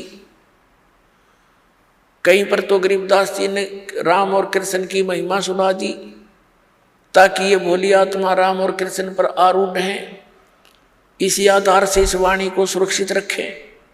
यदि ये एकली कुनीन डाल देते तो कोई नहीं ग्रहण करता। तो जिस कारण से गरीबदास पंथ के पंथियों ने गरीबदास साहिब जी को विष्णु जी का अवतार मान लिया, उस ज्ञान को ना समझकर उनकी वाणी से अपरिचित जितने भी गरीबदास जी के जो संत बने हुए हैं या उनके पंथी हैं, अनुयायी हैं, गरीबदास जी कहलाते हैं, एक मेरे पूज्य गुरुदेव जी को छोड़कर उस पूरे गरीबदास पंथ में किसी के पास ये मार्ग नहीं। और ये परमात्मा ने एक सुनियोजित तरीके से यहाँ तक पहुँचाया। हमारे जो गरीबदास जी के बाद सीधे जो शिष्य बने उनके शीतलदास जी थे, गांव बराना के अंदर उनका आज भी आश्रम है छोटा सा। उनको गरीबदास जी ने विशेष हिदायत दे दी थी कि ये मंत्र तू जाप कर, केवल एक सुयोग शिष्य जिसको मैं संकेत दूंगा उसको बताना। तो गरीबदास जी ने स्वप्न में उनको संकेत दिया और दूसरा उनका जो शिष्य अधिकारी था उसको बताया कि इसको देना और उसको यही बोल देना कि और किसी को नहीं बताएगा। ऐसे ही चलते चलते मेरे पूज्य गुरुदेव जी के पास ये केवल इस गरीबदास पंथ से एक ही कड़ी आई है, ये सत्कर मान लेना। और उन्होंने इस दास को फिर ये भेद दिया, ये ज्ञान दिया। मेरे पूज्य गुरुदेव जी के बहुत से शिष्य थे, कुछ साधु भी बने हुए थे, लाल कपड़े रंग कर भी रहते थे। उनको भी आदेश नहीं दिया नाम देने का, केवल इस दास को, दास तो एक सर्विस करता था, यही था मैं इस हरियाणा के अंदर इस नहर महकमे के अंदर। और जब दास की पता नहीं उन्होंने क्या देखा इस दास के अंदर, स्पेशल मुझे कहा था कि ये नाम तू दिया करेगा, सत्संग कर और अकेला मत समझना, परमात्मा तेरे साथ रहेंगे और विश्व में तेरे समान पृथ्वी पर कोई संत नहीं होगा।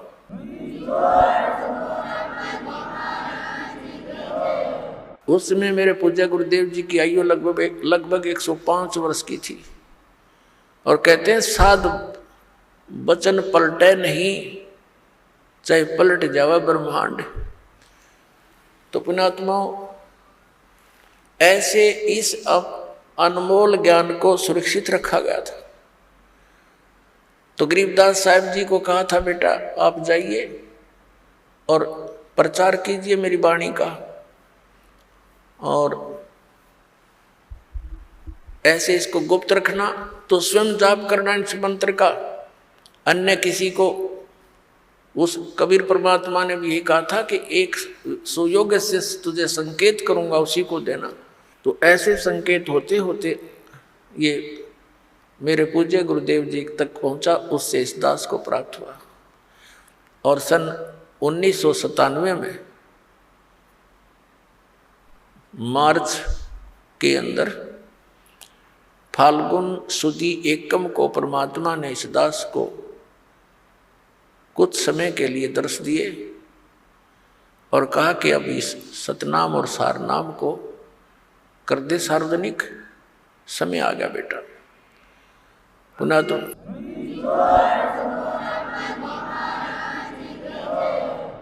अपनात्मा गरीबदास जी महाराज को परमात्मा ने कहा कि आप जाओ बेटा वापस और इस सतनाम का जाप करना, तुम जल्दी ही भक्ति के धनी बन जाओगे।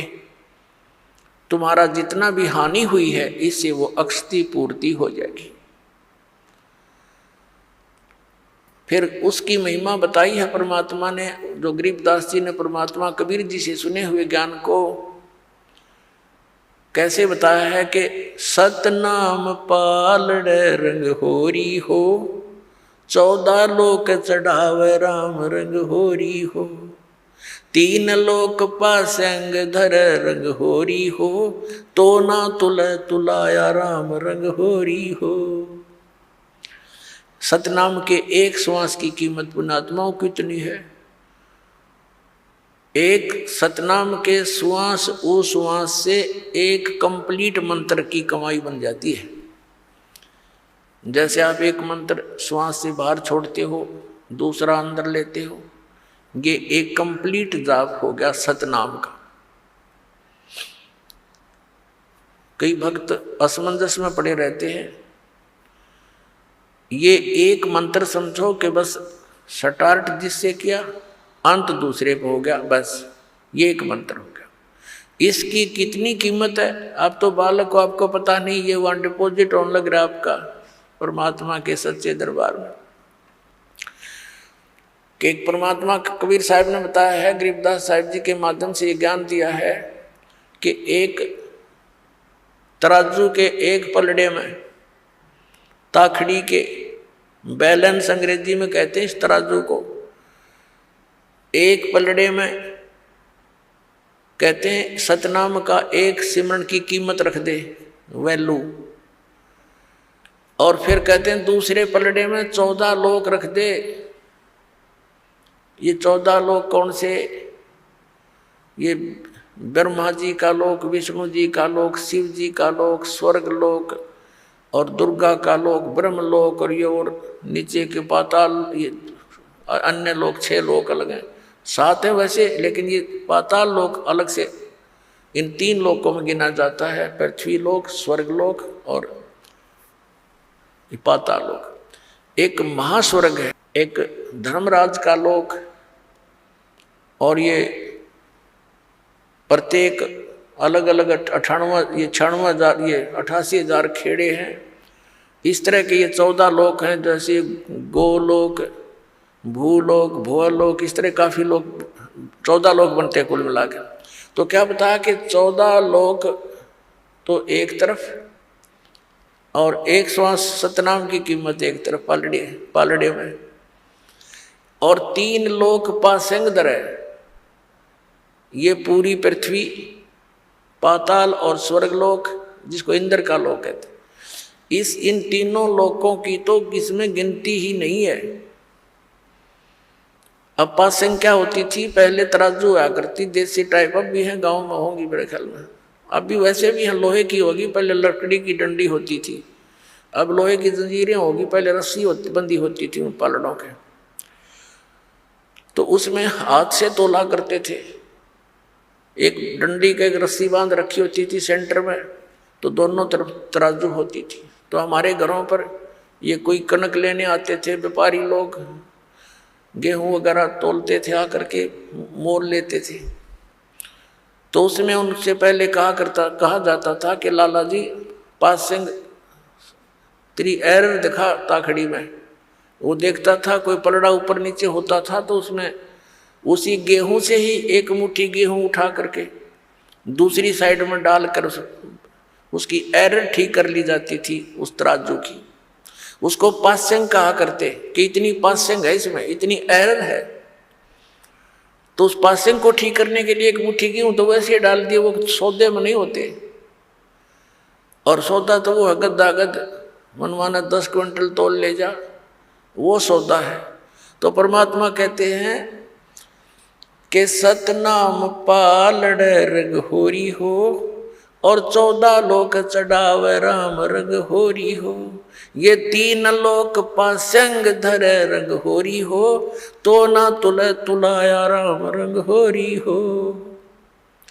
कि तो भी वो सतनाम का पलड़ा भारी रहेगा, उठे नहीं, और वो 14 लोक वाला ऊपर को उठ जाएगा। अपनात्मा एक श्वास, उस श्वास की कितनी कीमत। तो हम कितनी भक्ति लेकर यहाँ आए थे, हम आजीवन लगे रहेंगे, जब जाकर वह पूर्ति होगी। और पुण्यात्मा, क्योंकि हम अपनी भक्ति कमाई को यहाँ वेस्ट घड़ी करते हैं, इस करके हम जल्दी सटोर नहीं हो पाती, क्योंकि हम काल ने ऐसे उलझा रखे हैं, ना चाहते हुए भी कहीं ना कहीं पंचर हो ही जाता है। किसी ना किसी कारण से कोई बच्चे को दुख आ गया, तो उसको अंतरात्मा से काल हमें ठगवा ही देता है। लेकिन उस समय हमने दृढ़ रखना चाहिए कि बच्चे को परमात्मा से जोड़ना चाहिए। और फिर आप रखवाला है, ये विश्वास करना चाहिए कि परमात्मा से जो जुड़ गया उसका साथी है वो, उसका बिगड़ कुछ नहीं सकता। लेकिन हमारा दिल कमज़ोर हो लिया, इतने कष्ट हमने सहन, इतने कष्ट उठा रखे हैं युगों युगों से। जैसे कहते हैं, जैसे कुत्ते का कोई लठ मार दे और वो बेचारा इतना पीड़ित हो जाता है, बहुत चिल्लाता है। फिर कहीं भी बैठा हो और जरा सा भी कोई शोर हो जा, ऐसे डंडा टाइप का, वहीं बैठा बैठा चिल्लाने लग जाता है, जबकि आसपास भी कष्ट नहीं है उसके। तो हम इतने दुखी हो चुके हैं युगों युगों से, हम इतने भयभीत हैं कि ना जाने पता के बिजली गिरेगी इस बच्चे पे, के हो जाएगा भगवान। तो हम डरते रहते हैं और हम उस डर के कारण अपनी भक्ति को भी उसमें कुछ ना कुछ डिवाइड कर ही देते हैं। जैसा भी है अब लगे रहो, एक दिन ऐसा आएगा आपका सारी समझ में आ जाएगी और फिर भगवान उनका रखवाला दिखाई देगा आपको। तो इस प्रकार हम अपनी भक्ति का नाश गणा करते हैं, आशीर्वाद दे देते हैं। किसी के हाथ सिर पर हाथ रख दिया, आपके कोई चरण छुए, सिर पर हाथ रख दिया, आपकी गई पूंजी ढेर सारी। क्योंकि जिसके अंदर कुछ है वही तो दे सकेगा। अब पहले ये रिवाज कैसे चलाई थी इस काल में, क्योंकि हमारे दादे परदादे और पिछले चलो देखो पूर्व जन्म के जितने भी हमारे पीढ़ियाँ या महापुरुष हुए, वो बहुत भक्ति युक्त होते थे, उनके वचन फल जाते थे। और वो क्या करते थे, अपने बच्चों को आशीर्वाद देते थे, भगवान करे तेरे यूँ हो जा, भगवान करे तेरे यूँ हो जा, और ऐसे होगा तेरा, तू तेरा पोता हो, तुझे पुत्र हो। तो ऐसे वो अपनी पूंजी को नष्ट कर देते थे, अपने टायर से, अपने पहिए से, अपनी ट्यूब से दूसरे में हवा भरते रहते थे। अब ना तो उनकी ट्यूब काम की रही, ना आपने भी कंडम कर दी, दोनों खड़े हो गए। उसकी विधि है कि उसकी हवा भरने के लिए अलग से व्यवस्था है, वो वहीं से हवा भरवाई जाए। तो समझदार को संकेत ही बहुत होता है। अपने आत्मा गरीबदास साहिब जी को ऊपर ये सब दिखाया दाता ने। उधर से क्या हुआ कि गरीबदास साहिब जी के जो साथी पाली थे, उन्होंने कुछ देर के बाद, घंटे 2-3 घंटों के बाद याद आया कि भाई वो गरीबू कहाँ गया। गरीबदास जी को गांव में गरीबू कहा करते थे, शॉर्टकट में चले हैं गांवों में, ऐसे नाम हो ही जाते। गरीब को गरीबू कहा करते थे। और गरीबदास साहिब जी छुडानी गांव के भांजे थे, जन्म उनका वहीं छुडानी में ही हुआ था। उनके नाना जी के कोई पुत्र नहीं था, यानी गरीबदास जी के मामा नहीं थे, जिस कारण से आदरणीय गरीबदास साहिब जी के पूज्य पिताजी को वहाँ पर घर जमाई रखा हुआ था। तो इस तरह थोड़ी सी बैकग्राउंड से आपको बतानी आवश्यक है। तो वहाँ ही उनका जन्म हुआ था। तो पालियों ने देखा रहे वो लड़की का लड़का कहाँ है, वो अपनी गऊओं के पास क्यों नहीं खड़ा है। काफ़ी 2-3 घंटों के बाद उनका ध्यान में आया, मालिक की मेहर थी। उनमें से एक आया कि देखो बाबा जी चला गया होगा।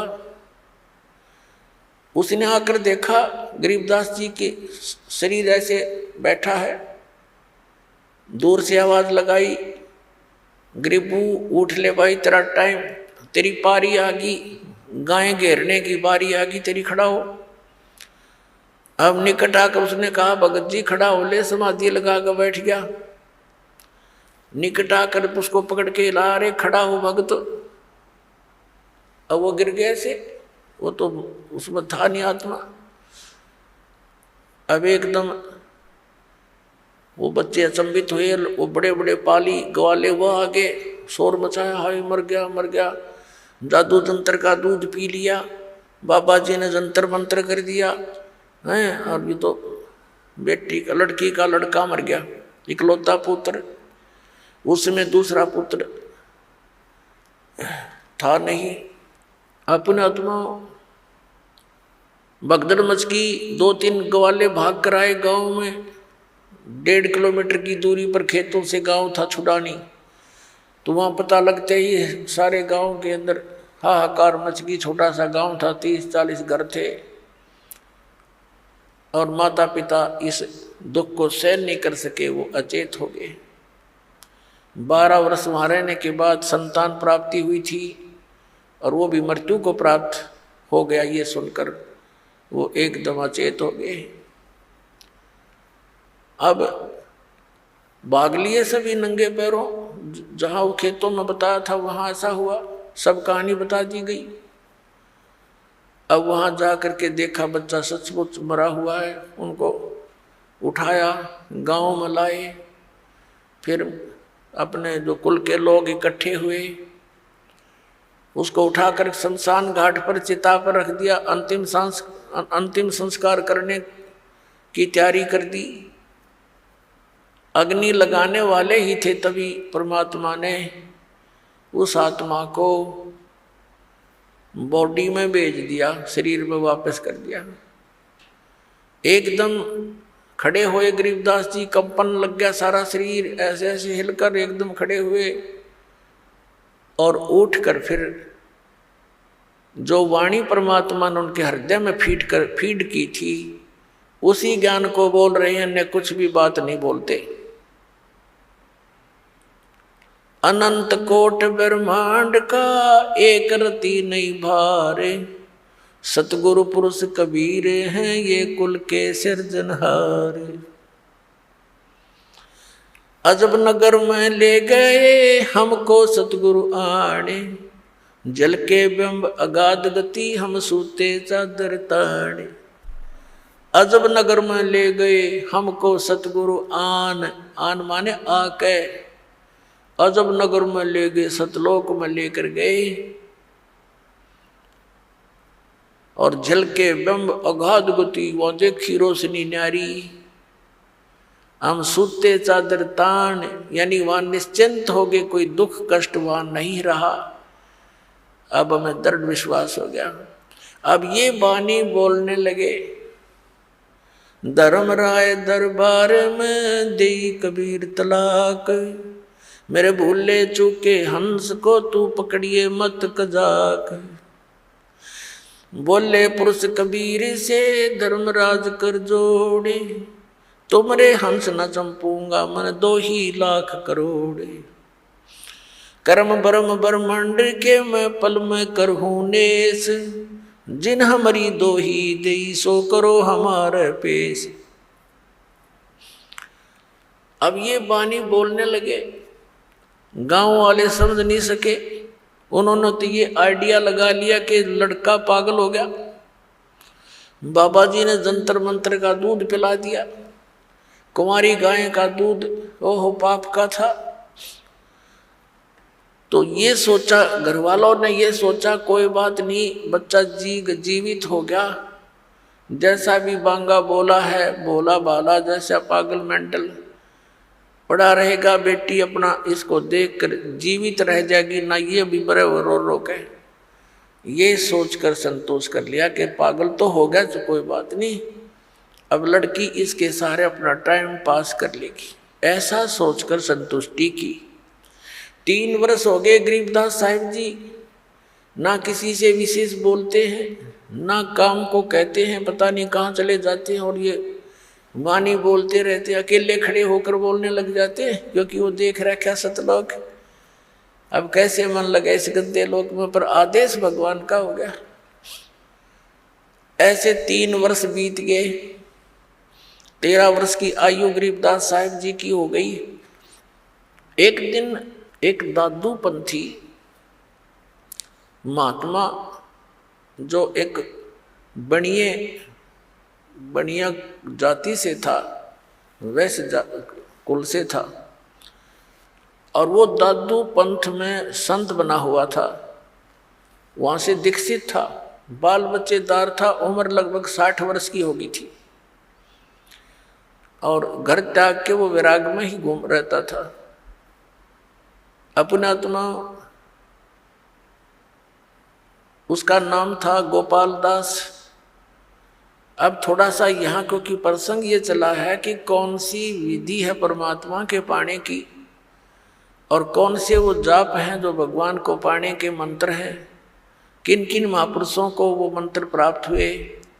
तो आदरणीय दादू साहेब जी की भी थोड़ी सी यहाँ वो कथा सुनाएंगे, अमर कथा। आदरणीय दादू साहेब जी, इनका एक तेली के घर जन्म था और ये जब 7 वर्ष की आयु के थे, बाहर खेल रहे थे बच्चों में, परमात्मा ऐसे ही जिंदा महात्मा के रूप में कबीर साहब इनको आकर मिले और इनसे भी ऐसे ही ज्ञान दिया। परमात्मा ने ज्ञान सुनाया और भी कई बच्चे बैठे थे। उन्होंने क्या किया, गरीब उस कबीर परमेश्वर ने क्या किया, अपने करमंडल से एक लोटे से पानी लिया, चलो मैं मुख में, और पान के पत्ते थे वहाँ पर, पत्ते पान का छोटे छोटे होते पीपल जैसे, उस पान के पत्ते पर वो पानी ऐसे उल्टा मुख से डाल दिया, कुरला मार दिया और कहा बेटा नाम ले तू दादू और ये जल पीना पड़ेगा। उसने कहा लाओ महाराज, नो करके पी गए फटते ही। अब कहते हैं मल अखाड़ा जीतेंगे ये युगन युगन के माल, लख बर सूरा जूझ ही लख बर सामत दे, लख बर यति जहान में तब सतगुरु शरणा ले। गोता मारू स्वर्ग में जा बैठूं पाताल, कह कबीर ढूंढता फिरूं अपने हीरे मोती लाल। अन्य जो बच्चे थे वह सब उठकर भाग गए। इसने तो एक झूठा पानी पी लिया किसी का, जिसकी जाति का पता नहीं है, ऐसा वो तो गांव में भाग गए और उधर से उस आत्मा को लेकर परमात्मा सचखंड सतलोक में गए। वो लड़का अचेत हो गया, डेड नहीं हुई बॉडी, और आत्मा परमात्मा साथ लेकर के जैसे गरीबदास साहिब को लेकर गए थे ऐसे ऊपर लेकर गए उनको। ये गरीबदास साहिब जी से काफ़ी पहले हुए थे, लगभग 200 वर्ष पहले, न सैकड़ों वर्ष पहले, 101 वर्ष पहले। तो वहाँ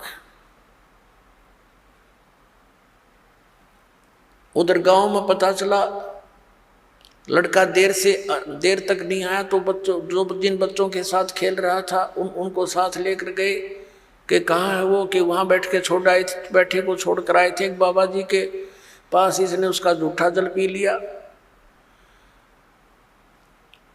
तो वहाँ जाकर देखा वो दादू साहब जी मृत थे, मेरे बड़े नहीं थे, अचेत पड़े थे। अब हाहाकार मच गई, रोने लगे, वैद्य डॉक्टरों को दिखाया, झाड़ फूंक करवाई, 3 दिन और 3 रात बीत गई, ऐसे अचेत रहे। उधर से परमात्मा उस प्यारी आत्मा को अपने गवाह बनाने के लिए ऊपर सतलोक में लेकर गए। और उसी तरह जैसे गरीबदास जी से सारा परिचय कराया था ऐसे कराया। परमात्मा तेजों में शरीर युक्त सतलोक में उस सिंहासन पर विराजमान थे। नीचे से वही साधु संत यानी जिंदा महात्मा के रूप में गए थे ऊपर, उसी तरह चौर करने लगे। फिर वो तेजों में शरीर परमात्मा खड़ा हुआ और नीचे से गए हुए महात्मा परमात्मा जो जिंदा के रूप में थे वो बैठ के उसी तरह क्रिया हुई सारी। और चवर वो तेजों में शरीर वाले भगवान करने लगे। दादू जी को यही शंका आई कि भगवान तो ये दिखा था जो तेजों में शरीर वाला है, और ये बाबा जी बैठ गया सिंहासन पर, समझ में नहीं आई ये क्या चक्कर है। इतने में तेजों में शरीर उस कबीर उस परमात्मा के शरीर में समा गया, जिंदा वाले शरीर में। तब परमात्मा ने कहा कि बेटा दादू जा नीचे, तू मेरा नाम कबीर है, मैं काशी में जुल्हा बन कर रहा था। ऐसे गरीबदास जी को बताया था परमात्मा ने कि मैं बेटा वहाँ भी रहा 120 वर्ष तक, यही ज्ञान मैंने वहाँ दिया। और गरीबदास जी को तो यहाँ तक कहा था कि उन काल के दूतों ने जो कबीर पंथ में आगे हैं उन्होंने नाश कर दिया है उस ज्ञान का, अब इसको दोबारा करना। दादू साहब जी तो गरीबदास जी जो पहले हुए थे इनको विशेष ज्ञान नहीं दिया, लेकिन अपना परिचय अवश्य दे दिया, क्योंकि उनको मालूम था कि इनको वो ज्ञान दिया तो बीच में इस पंथ में घुसे हुए लोग भी बात बिगाड़ देंगे। तो कहने का भाव ये है कि दादू साहब जी को सब परिचय देकर के वहाँ पर छोड़ दिया। तीसरे दिन जब बच्चा होश में आया तो खुशी की लहर दौड़ गई और दादू साहब जी उस कबीर परमेश्वर की महिमा का गुणगान करने लगे। तो क्या बताते हैं,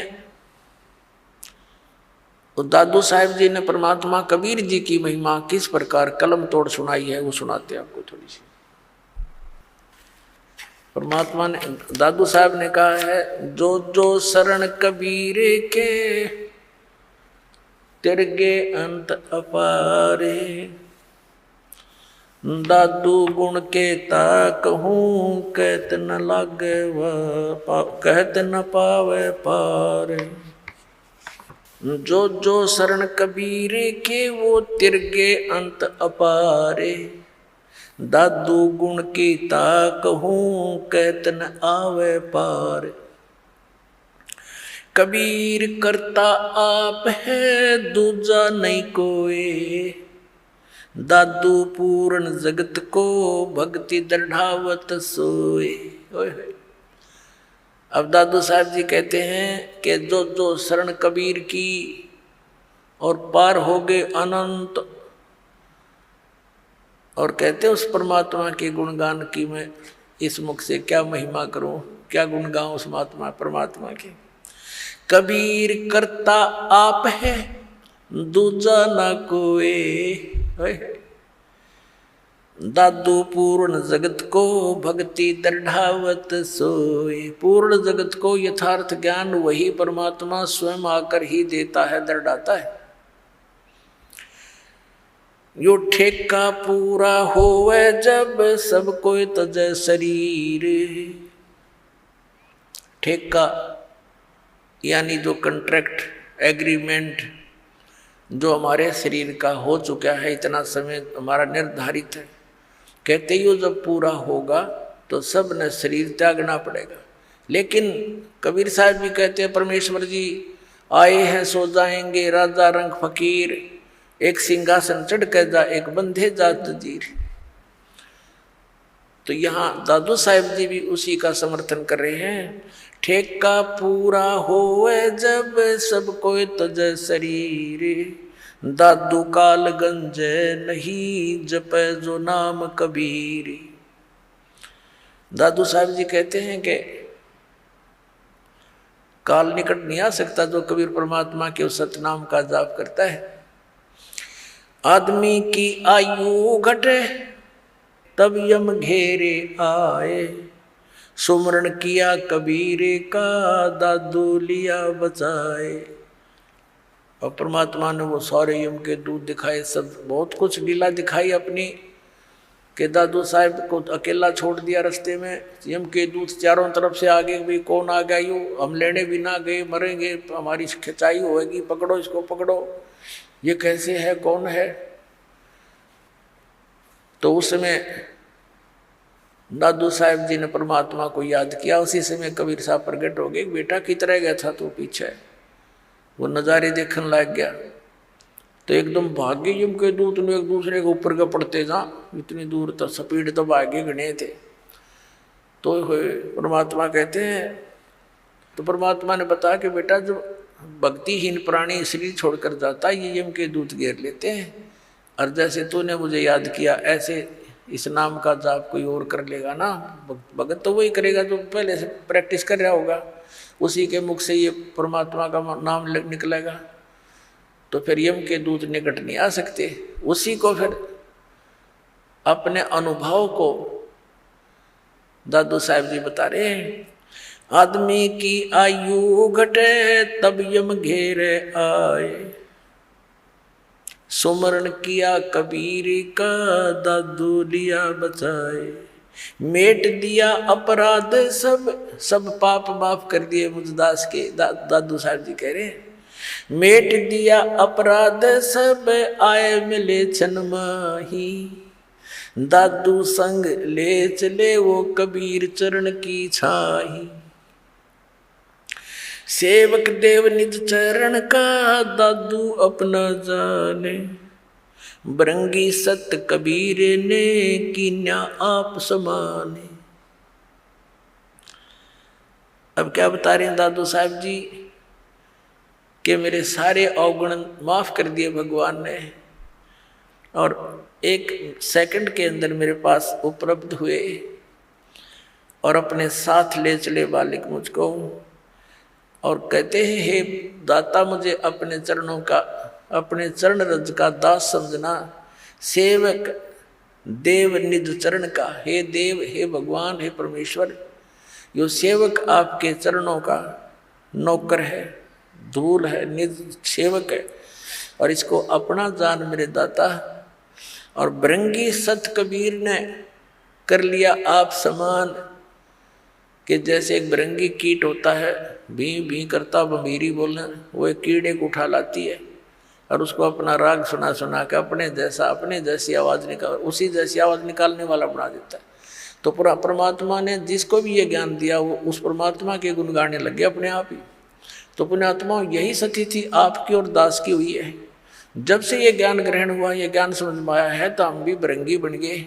ना जाने सब न बता दें, किस किस ने सुना दें, और बरंगी से फिर और भी बरंगी बन गए।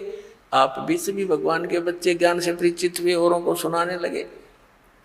दादू अंतर्गत सदा छन छन सुमरण ध्यान, वारू नाम कबीर पर पल पल मेरे प्राण। सुन सुन साख कबीर की यू काल नवावे बात, धन धन हो तीनों लोक में दादू जोड़े हाथ। सुन सुन साख कबीर की, कबीर साहब की महिमा। साख यानी महिमा, उसकी जो तेरी तेरी साख तो है नहीं, यानी तेरी कोई गुण तो है नहीं, तो साख। और दूसरे ये साखी, यानी साखियों के माध्यम से उसके गुणगान जो सुने जाते हैं। काल भी कहते मुरझा जाता है, नीचे गर्दन कर लेता है कि वो तो समरस शक्ति है। और धन धन तीनों लोक में दादू जोड़ा थे। केरी नाम कबीर का ये विषम काल गजराज, दादू भजन प्रताप ते ये भाग्य सुनत आवाज। अपने आत्माओं कैसी तुलना की है दादू साहब जी ने, कि यहाँ का जो काल को समझो हाथी है। हाथी अन्य प्राणियों से बहुत तगड़ा और उसका बहुत न्यारा शरीर, ये तो समझो काल। क्योंकि श्रीमद् भगवद गीता अध्याय नंबर 15 के श्लोक नंबर 18 में गीता ज्ञान दाता कहता है कि मैं लोक वेद के अंदर कहे सुने ज्ञान के आधार से मैं पुरुषोत्तम प्रसिद्ध हूँ। क्योंकि जो प्राणी मेरे अंतर्गत हैं उनसे मैं उत्तम हूँ, श्रेष्ठ हूँ, उच्च हूँ, तगड़ा हूँ। जैसे हाथी उनसे ऊंचा होता है। लेकिन गीता ज्ञान दाता ने ये भी स्पष्ट कर दिया है गीता अध्याय नंबर 15 के श्लोक 16 और 17 में कि सरपुरुष और अक्षर पुरुष ये दो पुरुष हैं, दो प्रभु हैं। ये दोनों नाशवान, इनके अंतर्गत जितने प्राणी हुआ भी नाशवान। सरपुरुष ये स्वयं है। गीता अध्याय नंबर 15 के श्लोक नंबर 17 में स्पष्ट कर दिया कि उत्तम पुरुष है तू अन्य, जो गीता ज्ञान दाता से अन्य है, वो स्वयं कह रहा है इस बात को, और वही परमात्मा कहा जाता है। यह लोक चरण में अवश्य विवर्ती अवैश्वर है, जो तीनों लोकों में प्रवेश करके सबका धारण पोषण करता है, वो है अविनाशी परमात्मा। तो यहाँ 15वें अध्याय के 18वें श्लोक में गीता ज्ञान दाता सिर्फ इतना कह रहा है कि मेरे इस 21 ब्रह्मांड में जितने प्राणी मेरे अंतर्गत हैं उनसे मैं सुप्रीम हूँ बस। लेकिन आई एम नॉट पुरुषोत्तम। पुरुषोत्तम तो बता दिया 15वें अध्याय के 17वें श्लोक में। तो यहाँ कहता है जितने मेरे अंतर्गत जितने प्राणी हैं वो चाहे स्थूल शरीर में है चाहे वो जीवात्मा है, उनसे मैं उत्तम हूँ, इसलिए मैं पुरुषोत्तम प्रसिद्ध हूँ लोक वेद में। वास्तविकता तो बता दिया कोई और है। केरी नाम कबीर का और विषम काल गजराज, दादू भजन प्रताप से ये भाग्य सुनत आवाज। क्या बताना चाहे दादू साहब जी ने कि इसने काल को तो समझ लो गजराज, हाथियों का राजा, यानी उनसे सब हाथियों से सबसे तगड़ा वो उनका राजा होता है, ये नियम है। और केरी नाम कबीर का, बब्बर शेर समझ लो कबीर परमात्मा का यो सतनाम। और दादू भजन प्रताप से ये सुनते भाग्य आवाज गाज।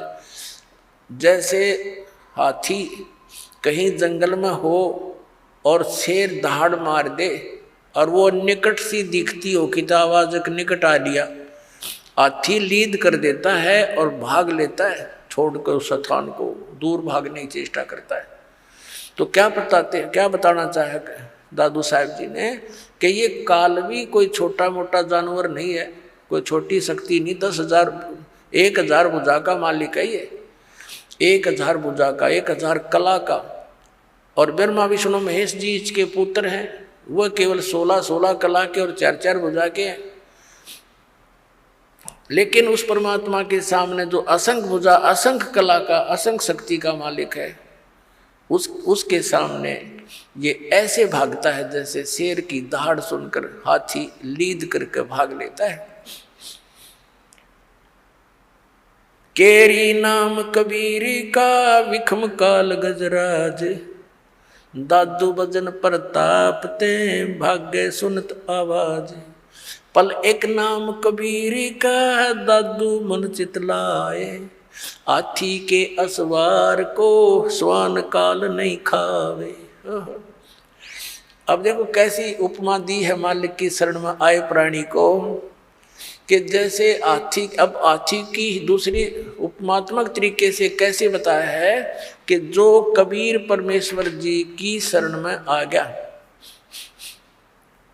वो तो समझो इस काल की रेंज से, रीच से, पहुंच से इतना दूर हो गया जैसे कोई हाथी पर बैठ जा और उनको कुत्ते हानि नहीं पहुंचा सकते। हाथी के असवार को स्वान काल नहीं खावे। हाथी पर जो बैठा है वो तो समझो भक्त परमात्मा का, और काल समझो कुत्ता। अब हाथी पर बैठे हुए व्यक्ति को कुत्ता कोई हानि नहीं पहुंचा सकता। तो ये काल तो इतना, काल की रेंज से, काल की पहुंच से आप इतने बार हो गए, जानबूझ के हाथी तो नीचे गिर जाओगे तो कुत्ता पिंडी पाड़ेगा तुम्हारी, और जब उससे नीचे नहीं उतरे तो कुत्ता कुछ नहीं कर सकता। तो परमात्मा की मर्यादा से दूर होते ही वो तो तैयार बैठा है, वो तो भौंक ही रहा है, आते ही पाड़ो खाओ इसको। तो ये उदाहरण देना चाहते हैं दादू साहब जी। पल एक नाम कबीर का दादू मन चितलाए, हस्ती के असवार को ये स्वान काल नहीं खावे। सुमरत नाम कबीर की ये कटे काल की पीरे, दादू दिन दिन ऊंचा हो फिर परमानंद सुख सीरे। सुमरत नाम कबीर का, जो परमात्मा ने सही नाम हमें बताया है, उसका जाप करने से कटे काल की पीड़, ये काल जो आपको दुख दे रहा है ये कर्मों से, ये पाप कर्मों से, ये फिर नष्ट हो जाएंगे। पाप परमात्मा कहते हैं कर्म ब्रह्मंड के मैं पल में कर हूँ नेस, यानी क्रोस मार दूं पे सब पे।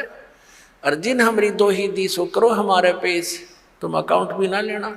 दादू नाम कबीर की जो कोई लेवे ओटे, तिनको कभू लागे नहीं ये काल वज्र की चोटे। अपने आत्मा इतने समर्थ की शरण मिल गई हमारे को, और ये इतने गवाह भगवान के।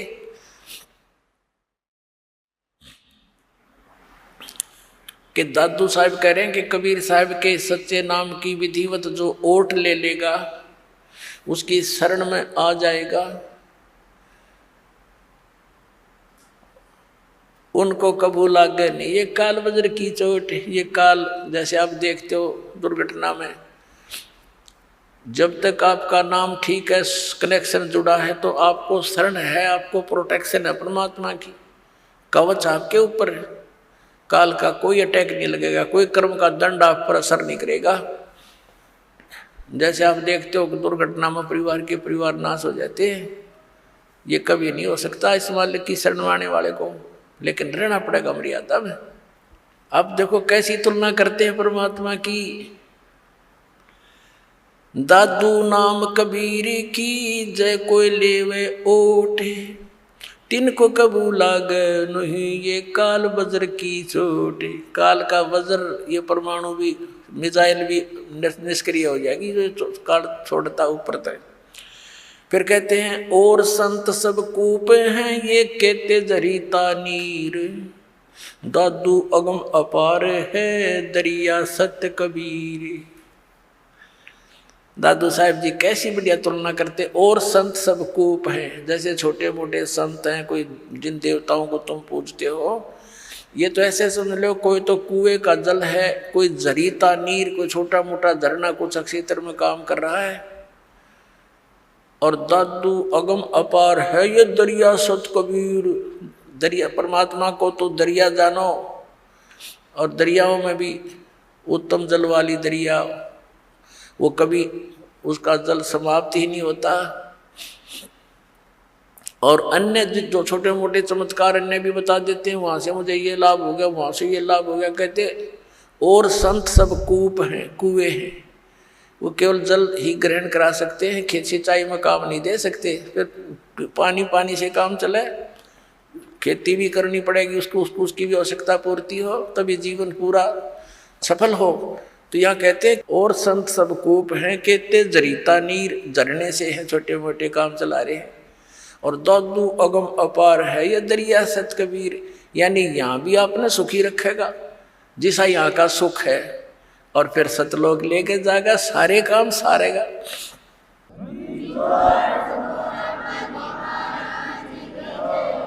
अब ही तेरी सब मिटे ये जन्म मरण की पीर, श्वास उश्वास सोमर ले दादू नाम कबीर।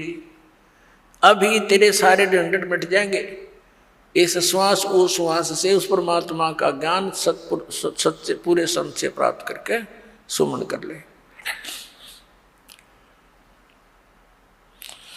दादू नाम कबीर का ये सुन के कप काले, नाम भरोसे नर चले तो हो नवा का भाले।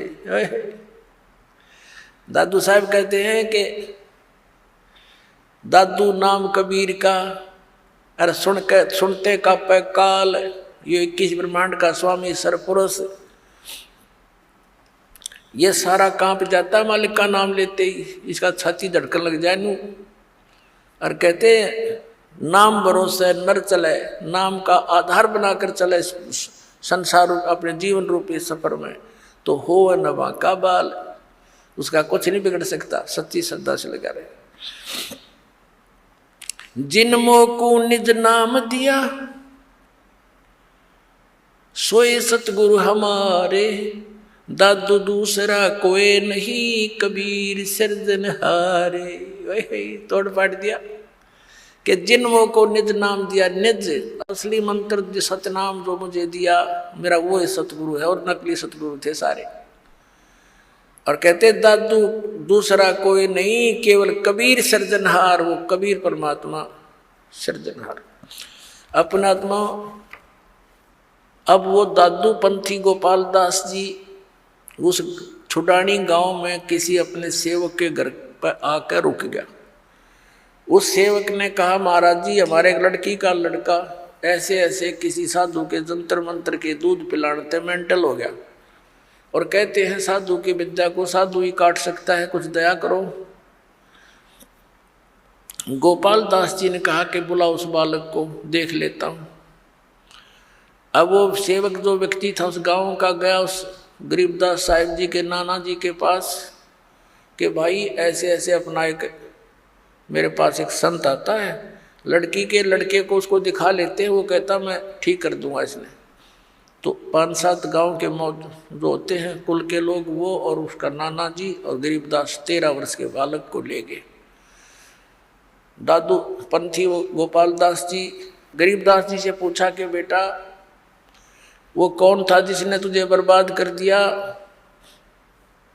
उसका क्या नाम था।